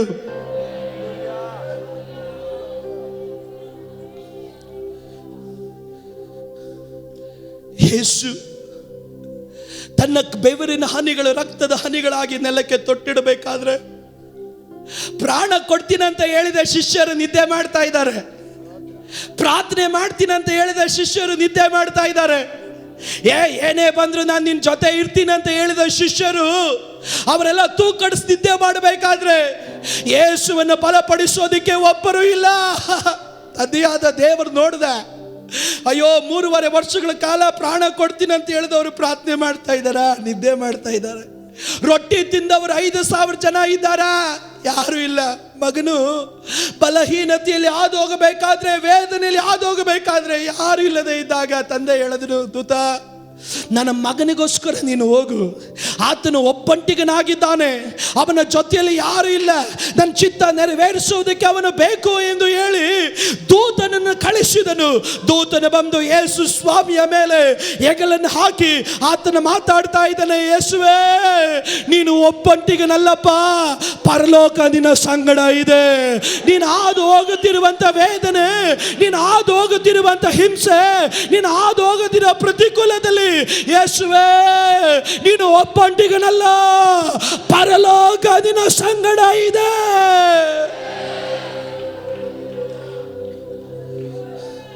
ಯೇಸು ಹಿಂತಿರುಗಿ ಬಂದನು. ಶಿಷ್ಯರೆಲ್ಲ ನಿದ್ದೆ ಮಾಡ್ತಾ ಇದ್ದಾರೆ. ಯೇಸು ಹೇಳಿದನು, ಶೋಧನೆಗೊಳಗಾಗದೆ ಪ್ರಾರ್ಥನೆ ಮಾಡ್ರಿ. ನಿನಗಾಗಿ ಪ್ರಾರ್ಥನೆ ಮಾಡ್ತೀನಿ ಅನ್ನೋರು ಮರ್ತೋಗ್ಬೋದು, ನಿನಗಾಗಿ ಜೊತೆ ನಿಲ್ತೀನಿ ಅನ್ನೋರು ನಿನಗೆ ವಿರುದ್ಧವಾಗಿ ತಿರುಗಿ ಬೀಳಬಹುದು. ಈತನು ಯಾರೋ ನನಗೆ ಗೊತ್ತಿಲ್ಲ ಎಂದು ನಿನ್ನ ಕುರಿತಾಗಿ ಸಾಕ್ಷಿ ಹೇಳಬಹುದು. ಯೇಸುವೇ, ನೀನು ಒಬ್ಬಂಟಿಗನಲ್ಲಪ್ಪ, ಪರಲೋಕ ನಿನ್ನ ಸಂಗಡ ಇದೆ. ಇವತ್ತು ರಕ್ತದ ಹನಿಗಳನ್ನು ಸುರಿಸುವವರು ಯಾರಾದರೂ ಇದ್ರೆ, ಇವತ್ತು ತಲೆ ದಿಂಬನ್ನ ನೀರಿನಿಂದಲೂ ರಕ್ತದಿಂದಲೂ ತೊಳೆಯುವವರು ಯಾರಾದರೂ ಇದ್ರ ಮಧ್ಯದಲ್ಲಿ ಇದ್ದರೆ ನಿಮಗೊಂದು ಶುಭ ವಾರ್ತೆ ಇದೆ. ನೀನು ಒಬ್ಬಂಟಿಗನಲ್ಲ, ಪರಲೋಕ ನಿನ್ನ ಸಂಗಡ ಇದೆ.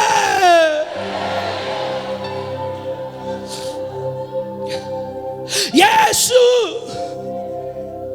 ಓಲೆಕಾರರು ಬಂದು ಯೇಸುವನ್ನ ಬೇಡಿಗಳನ್ನು ಹಾಕಿದಾಗ ಪ್ರಾಣ ಕೊಡ್ತೀನಿ ಅಂತ ಹೇಳಿದವನೇ ಫಸ್ಟ್ ಓಡೋದ. ಎಲ್ಲ ಜನರು ಹೋದ್ರು, ಯಾರು ಇರಲಿಲ್ಲ.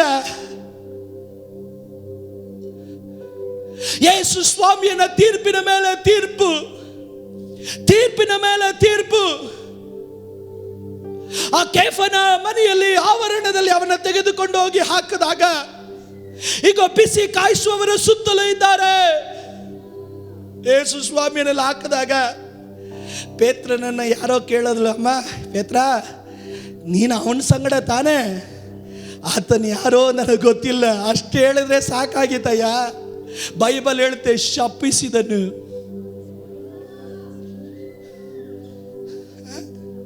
ಶಪಿಸಿದನು, ಯೇಸುವನ್ನ ಶಪಿಸಿದನು ಪೇತ್ರ. ಕೋಳಿ ಕೂಗಿದಾಗ ಯೇಸುವಿನ ಮುಖ ಪೇತ್ರನ ಕಡೆ ತಿರುಗಿ ನೋಡಿದಾಗ ಪೇತ್ರ ಅವನಿಗೆ ಮುಖ ತೋರಿಸ್ಲಿಕ್ಕಾಗದೆ ಓಡಿ ಹೋದ. ಈಗ ಓಲೆಕಾರರು ಆತನ ಕಣ್ಣಿಗೆ ಬಟ್ಟೆಯನ್ನು ಕಟ್ಟಿ ಹೊಡಿತಾ ಇದ್ದಾರೆ. ನಿನ್ನನ್ನು ಹೊಡೆದವರು ಯಾರು? ಹೇಳು, ಪ್ರವಾದಿಸು. ನೀನ್ ಪ್ರವಾದಿ ತಾನೆ, ದೇವರ ಮಗ ತಾನೆ. ಯಾಕೆ ನನಗೆ ಈ ರೀತಿ ಹೊಡಿತೀರಾ ಎಂದು ಯೇಸು ಪ್ರಶ್ನೆ ಮಾಡಲಿಲ್ಲ. ಆತನು ತೆಗೆದುಕೊಂಡು ಪಿಲಾತನ ಮುಂದೆ ನಿಲ್ಲಿಸಿದ್ರು. ಪಿಲಾತ ಹೇಳಿದ, 39 ಚಡಿ ಏಟನ್ನು ಓಡಿಸಿ ನಾನು ಬಿಡುತ್ತೇನೆ. ಯೇಸುವನ್ನ 39 ಚಡಿ ಏಟುಗಳು ಒಂದೊಂದು ಏಟು ಬೀಳಬೇಕಾದ್ರೂ ಮಾಂಸದ ಕಷ್ಣಗಳು ಆತನ ಹಲ್ಲೆಲೂಯಾ ಶರೀರದಿಂದ ಹೊರಗಡೆ ಬಂದ್ರು. ನಾನೇನ್ ಮಾಡಿದೆ, ನನಗೆ ಯಾಕೆ ಈ ರೀತಿ ಹೊಡಿತೀರಂತ ಪ್ರಶ್ನೆ ಮಾಡಲಿಲ್ಲ. ಕಾರಣ ಯೇಸುವಿಗೆ ಗೊತ್ತಿದ್ದು, ನಾನು ಒಬ್ಬಂಟಿಗನಲ್ಲ, ತಂದೆ ನನ್ನ ಸಂಗಡ ಇದ್ದಾನೆ. ನಾನು ಒಬ್ಬಂಟಿಗನಲ್ಲ, ತಂದೆ ನನ್ನ ಸಂಗಡ ಇದ್ದಾನೆ. ಯೇಸು ಸ್ವಾಮಿಯ ತಲೆಗೆ ಮುಳ್ಳಿನ ಕಿರೀಟವನ್ನು ಹಾಕಿದ್ರು. ಆತನ ಕಣ್ಣಿಗೆ ಬಟ್ಟೆಯನ್ನು ಕಟ್ಟಿ ಆ ಮುಳ್ಳಿನ ಕಿರೀಟದ ಮೇಲೆ ಹೊಡೆದ್ರು. ಹೇಳು, ನೀನು ಪ್ರವಾದಿ ತಾನೆ? ನಿನ್ನನ್ನು ಹೊಡೆದವರು ಯಾರು? ವಧಿಸಲಿಕ್ಕೆ ಹೋಗುವ ಕುರಿಮರಿಯ ಹಾಗೆ ಯೇಸು ಹೇಳಿದನು, ನಾನು ಒಬ್ಬಂಟಿಗನಲ್ಲ, ತಂದೆ ನನ್ನ ಸಂಗಡ ಇದ್ದಾನೆ. ಅವನ ಗಟ್ಟವನ್ನು ಹಾಕಿ ಹೇಳಿದ್ರು. ಅವನ ಮುಖಕ್ಕೆ ತೂ ಅಂತ ಉಗಿದ್ರು. ಯೇಸು ತನ್ನ ಮುಖವನ್ನು ಮರೆ ಮಾಡಿಕೊಳ್ಳಲಿಲ್ಲ. ಹೊಡೆಯುವವರಿಗೆ ತನ್ನ ಬೆನ್ನು ಕೊಟ್ಟನು, ಹೊಡಿರಿ, ಇನ್ನ ಹೊಡಿರಿ, ನಾನು ಒಬ್ಬಂಟಿಗನಲ್ಲ, ನನ್ನ ತಂದೆ ನನ್ನ ಸಂಗಡ ಇದ್ದಾನೆ. ಯೇಸು ಸ್ವಾಮಿಯನ್ನು ಉಗಿಯೋದಕ್ಕೆ ಬಂದ್ರು. ಯೇಸು ಹೇಳಿದನು, ಉಗಿರಿ, ನಾನು ಒಬ್ಬಂಟಿಗನಲ್ಲ, ನನ್ನ ತಂದೆ ನನ್ನ ಸಂಗಡ ಇದ್ದಾನೆ. ಯೇಸು ಸ್ವಾಮಿಯ ರೋಮಗಳನ್ನು ಹರಿದ್ರು. ಹರಿರಿ, ನಾನು ಒಬ್ಬಂಟಿಗನಲ್ಲ, ನನ್ನ ತಂದೆ ನನ್ನ ಸಂಗಡ ಇದ್ದಾನೆ. ಈಗ ಪಿಲಾತನ ಹೇಳಿದ, ಒಂದೇ ಒಂದು ಸಾರಿ ಹೇಳು, ನಾನು ತಪ್ಪು ಮಾಡಿಲ್ಲ ಅಂತ, ನಾನು ನಿನ್ನನ್ನು ಬಿಡಿಸ್ಬಿಡ್ತೀನಿ. ಪಿಲಾತನೇ ಒಂದೇ ಒಂದು ಮಾತು ಹೇಳಿದ್ರೆ ಸಾಕು, ದೂತರ ಗಣಗಳನ್ನು ನಾನು ಇಳಿಸ್ತೀನಿ. ಆದರೆ ನಾನು ಒಬ್ಬಂಟಿಗನಲ್ಲ, ತಂದೆ ನನ್ನ ಸಂಗಡ ಇದ್ದಾನೆ. ಎಲ್ಲರೂ ಹೇಳಿದ್ರು, ಶಿಲುಬೆಗೆ ಹಾಕ್ರಿ, ಶಿಲುಬೆಗೆ ಹಾಕ್ರಿ, ಶಿಲುಬೆಗೆ ಹಾಕ್ರಿ. ಪಿಲಾತ ಕೇಳಿದ, ಏನಾದರೂ ಹೇಳು, ನಾನು ಒಬ್ಬಂಟಿಗನಲ್ಲ, ತಂದೆ ನನ್ನ ಸಂಗಡ ಇದ್ದಾನೆ. ಪಿಲಾತನು ತಾನು ಪರವಾಗಿ ನಿಂತವನು ತಾನು ಕೈಯನ್ನು ತೊಳ್ಕೊಂಡು ಹೇಳಿದ, ಈ ರಕ್ತದಲ್ಲಿ ನನಗೆ ಪಾಲಿಲ್ಲ, ನೀವೇನ್ ಬೇಕಾದ್ರೂ ಮಾಡ್ರಿ. ಬಾಲಲಿಯ ಯೇಸು ಸ್ವಾಮಿಗೆ ಬಾರ್ನಬನಿಗೆ ಒರೆಸಬೇಕಾದಂತ ಘೋರವಾದಂತ ಶಿಲುಬೆಯನ್ನು ಆತನ ಮೇಲೆ ಹಾಕಿದಾಗ್ಲೂ ಇವನು ಶಿಲುಬೆವರೆಗೂ ಹೋಗಲ್ಲ, ಸತ್ತೋಗ್ತಾನೆ ಅಂತ ಎಲ್ಲ ಹೇಳಿದ್ರು. ಯೇಸು ಹೇಳಿದ್ರು, ನಾನು ಒಬ್ಬಂಟಿಗನಲ್ಲ, ನನ್ನ ತಂದೆ ನನ್ನ ಸಂಗಡ ಇದ್ದಾನೆ. ಯೆರೂಸಲೇಮ್ ಬೀದಿಯಲ್ಲಿ ನನ್ನ ಯೇಸು ಆ ಶಿಲುಬೆಯನ್ನು ಎಳ್ಕೊಂಡು ಹೋಗಬೇಕಾದ್ರು ಜನ ಕಲ್ಲೊಡಿದ್ರು, ಜನರು ಆತನ ವಿರುದ್ಧವಾಗಿ ಹೋಗೋದ್ರು. ನಾನು ಒಬ್ಬಂಟಿಗನಲ್ಲ, ತಂದೆ ನನ್ನ ಸಂಗಡ ಇದ್ದಾನೆ.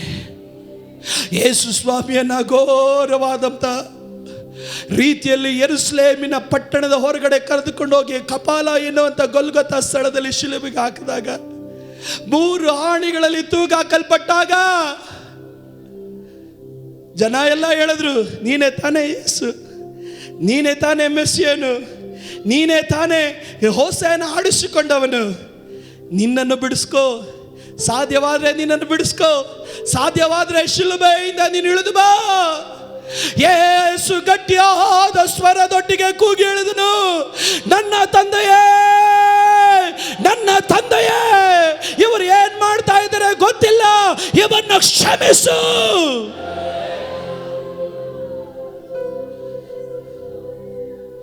ನನ್ನ ತಂದೆಯೇ, ಈ ಶಿಲುಬೆಯ ಮರಣದಲ್ಲಿ ನಾನು ಒಬ್ಬಂಟಿಗರಲ್ಲ. ಎಷ್ಟು ವೇದನೆ ತಿಂತಾ ಇದ್ರು, ಎಷ್ಟು ನೋವು ಪಡ್ತಾ ಇದ್ರು. ತಂದೆಯೇ, ಇವತ್ತಿಲ್ಲಿ ಕೂಡಿ ಬರೋ ದೇವರ ಮಕ್ಕಳೇ, ಕೂಗೋರು ಯಾರಾದ್ರೂ ಇದ್ದೀರಾ? ಇಂಥ ಅನುಭವದಲ್ಲೂ ತಂದೆ ನಿನ್ನ ಸಂಗಡ ಇದ್ದಾನೆ. ನೀನು ಒಂಟಿಯಲ್ಲ, ತಂದೆ ನಿನ್ನ ಜೊತೆ ಇದ್ದಾನೆ. ಆ ಶಿಲುಬೆ ಮರಣದಲ್ಲಿ ತನ್ನ 2 ಕೈಗಳನ್ನು ಚಾಚಿ ಯೇಸು ಸ್ವಾಮಿ ಒಂದು ಪದವನ್ನು ಕೂಗಿ ಹೇಳಿದನು, ನನ್ನ ದೇವರೇ, ಏಲಿ ಏಲಿ ಲಮಕ್ ಸಬಕ್ತಾನಿ.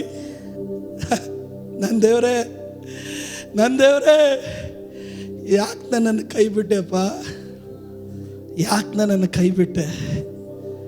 ಇಲ್ಲಿವರೆಗೂ ನಾನು ಹೇಳ್ಕೊಂಡು ಬಂದೆ, ನನ್ನ ತಂದೆ ನನ್ನ ಸಂಗಡ ಇದ್ದಾನೆ, ನನ್ನ ತಂದೆ ನನ್ನ ಸಂಗಡ ಇದ್ದಾನೆ. ಏಲಿ ಏಲಿ ಲಮಕ್ ಸಬಕ್ತಾನಿ ಎಂದು ಗಟ್ಟಿಯಾದ ಸ್ವರದೊಟ್ಟಿಗೆ ಕೂಗಿದಾಗ ತಂದೆಯಾದ ದೇವರು ನನ್ನ ಚಿತ್ತವನ್ನು ಮಾಡುವವರನ್ನ, ನನಗೆ ಮೆಚ್ಚುಗೆಯಾದ ಕೆಲಸವನ್ನು ಮಾಡುವವರನ್ನ ನಾನು ಒಂದು ಕಾಲದಲ್ಲಿ ಕೈ ಬಿಡೋದಿಲ್ಲ ಎಂದು ವಾಗ್ದಾನ ಮಾಡಿದ ತಂದೆ, ಆ ಕುಮಾರನ ಒಂದು ಶಬ್ದವನ್ನು ಕೇಳಿ ಮುಖ ತಿರುಗಿಸ್ಕೊಂಡನು. ಏನಕ್ಕಾಗಿ ಗೊತ್ತಾ? ಈ ವಿಕ್ಟರಿ ಇಂಟರ್ನ್ಯಾಷನಲ್ ಏಜಿ ಸಭೆಯಲ್ಲಿ ಇರುವಂತ ಪ್ರತಿಯೊಬ್ಬರ ಕೈ ಹಿಡಿಯೋದಕ್ಕೆ. ಏಲಿ ಏಲಿ ಲಮಕ್ ಸಬಕ್ತಾನೆ, ನನ್ನ ದೇವರೇ, ಯಾಕೆ ನನ್ನನ್ನು ಕೈ ಬಿಟ್ಟೆ? ಆ ಒಂದು ಪದ ಹೇಳಿದಾಗ ಯೇಸು ಕಾಣ್ತಾ ಇದ್ದಾನೆ, ಪರಲೋಕದಿಂದ ಒಂದು ಹಸ್ತ ಈಗ ಭೂಮಿಯ ಮೇಲೆ ಇಳಿದು ಬರ್ತಾ ಇದೆ. ಯೇಸು ಸ್ವಾಮಿ ಆತನು ಕಂಡನು, ನಾನು ಕೈ ಬಿಡಲ್ಪಟ್ಟಂತ ನಿಮಿತ್ತವಾಗಿ ಒಂದು ಗುಂಪಿನ ಜನ ತಂದೆಯಾದಂಥ ದೇವರು ಕೈ ಹಿಡಿದನು. ಇವತ್ತು ಅವರು ಧೈರ್ಯವಾಗಿ ಹೇಳೋದಕ್ಕೆ ಸಾಧ್ಯ, ನಾನು ಒಬ್ಬಂಟಿಗನಲ್ಲ, ದೇವರು ನನ್ನ ಸಂಗಡ ಇದ್ದಾನೆ.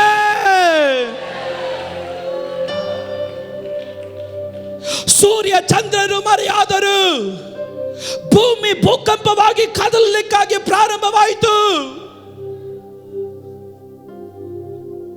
ಈಗ ಆಲಯದ ತೆರೆ 2 ಹರಿಯಲ್ಪಟ್ಟಿತು. ಇದುವರೆಗೂ ಆಲಯಕ್ಕೆ ಬರಬೇಕಾದ್ರೆ ಮಹಾಯಾಜಕನು ಮಾತ್ರನೇ ಪರಿಶುದ್ಧವಾದ ಸ್ಥಳಕ್ಕೆ ಬರೋಕ್ಕಾಗೋದು. ಆದ್ರೆ ಯಾವಾಗ ಯೇಸು ಏಲಿ ಏಲಿ ಲಮಕ್ ಸಬಕ್ತಾನಿ ಅಂತ ಹೇಳಿದ್ರು, ಇನ್ನ ನೀನು ಯಾಜಕ ವಸ್ತ್ರ ಹಾಕೊಳ್ಳೋ ಅವಶ್ಯಕತೆ ಇಲ್ಲ ಅಪ್ಪ ಅಂತ ನೀನು ಯಾವ ಸಮಯದಲ್ಲಿ ಬೇಕಾದ್ರೂ ಕೃಪಾಸನದ ಬಳಿಗೆ ಬರಬಹುದು. ಇವತ್ತು ನೀನು ಎಲ್ಲೇ ಬಿದ್ದಿದ್ರು ನಿನಗೊಂದು ಧೈರ್ಯ ಇದೆ, ನನ್ನ ದೇವರು ನನ್ನ ಸಂಗಡ ಇದ್ದಾನೆ.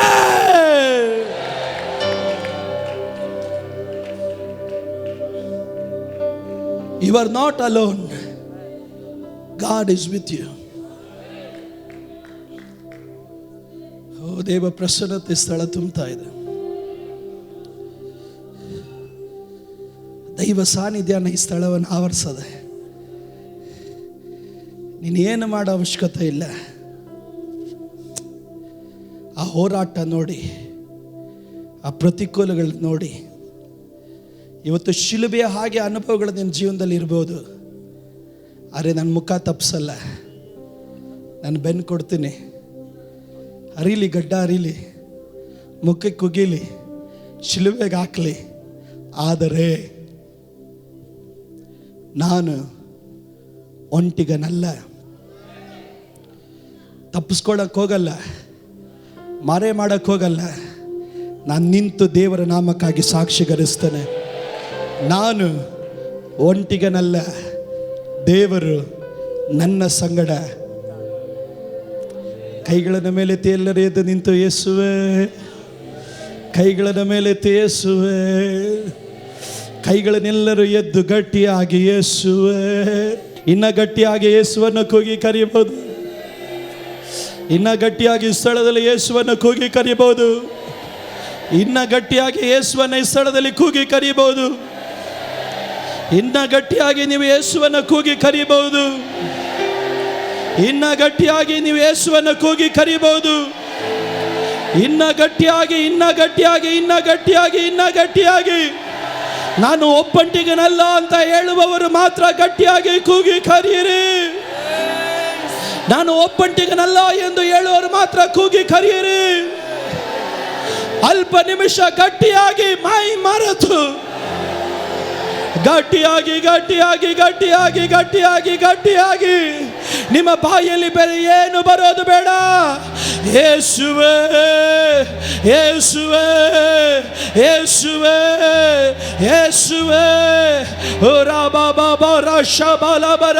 ಆ ಕೈಗಳನ್ನು ಮೇಲೆತ್ತಿ ಕೂಗಿ ಕರೀತಾ ಇರಿ. ಈ ಸ್ಥಳದಲ್ಲಿ ದೈವ ಪ್ರಸನ್ನತೆ ತುಂಬುತ್ತಾ ಇದೆ. ಈ ಸ್ಥಳದಲ್ಲಿ ದೈವ ಮಹಿಮೆ ಆವರಿಸಿಕೊಳ್ಳುತ್ತಾ ಇದೆ. ಈ ಸ್ಥಳದಲ್ಲಿ ದೈವ ಕೃಪೆ ತುಂಬುತ್ತಾ ಇದೆ. ರೆ ಬಲ ಬರ ಬಲ ಬರ ಶ ಬಲ ಬರ ಬಲ ಬರ.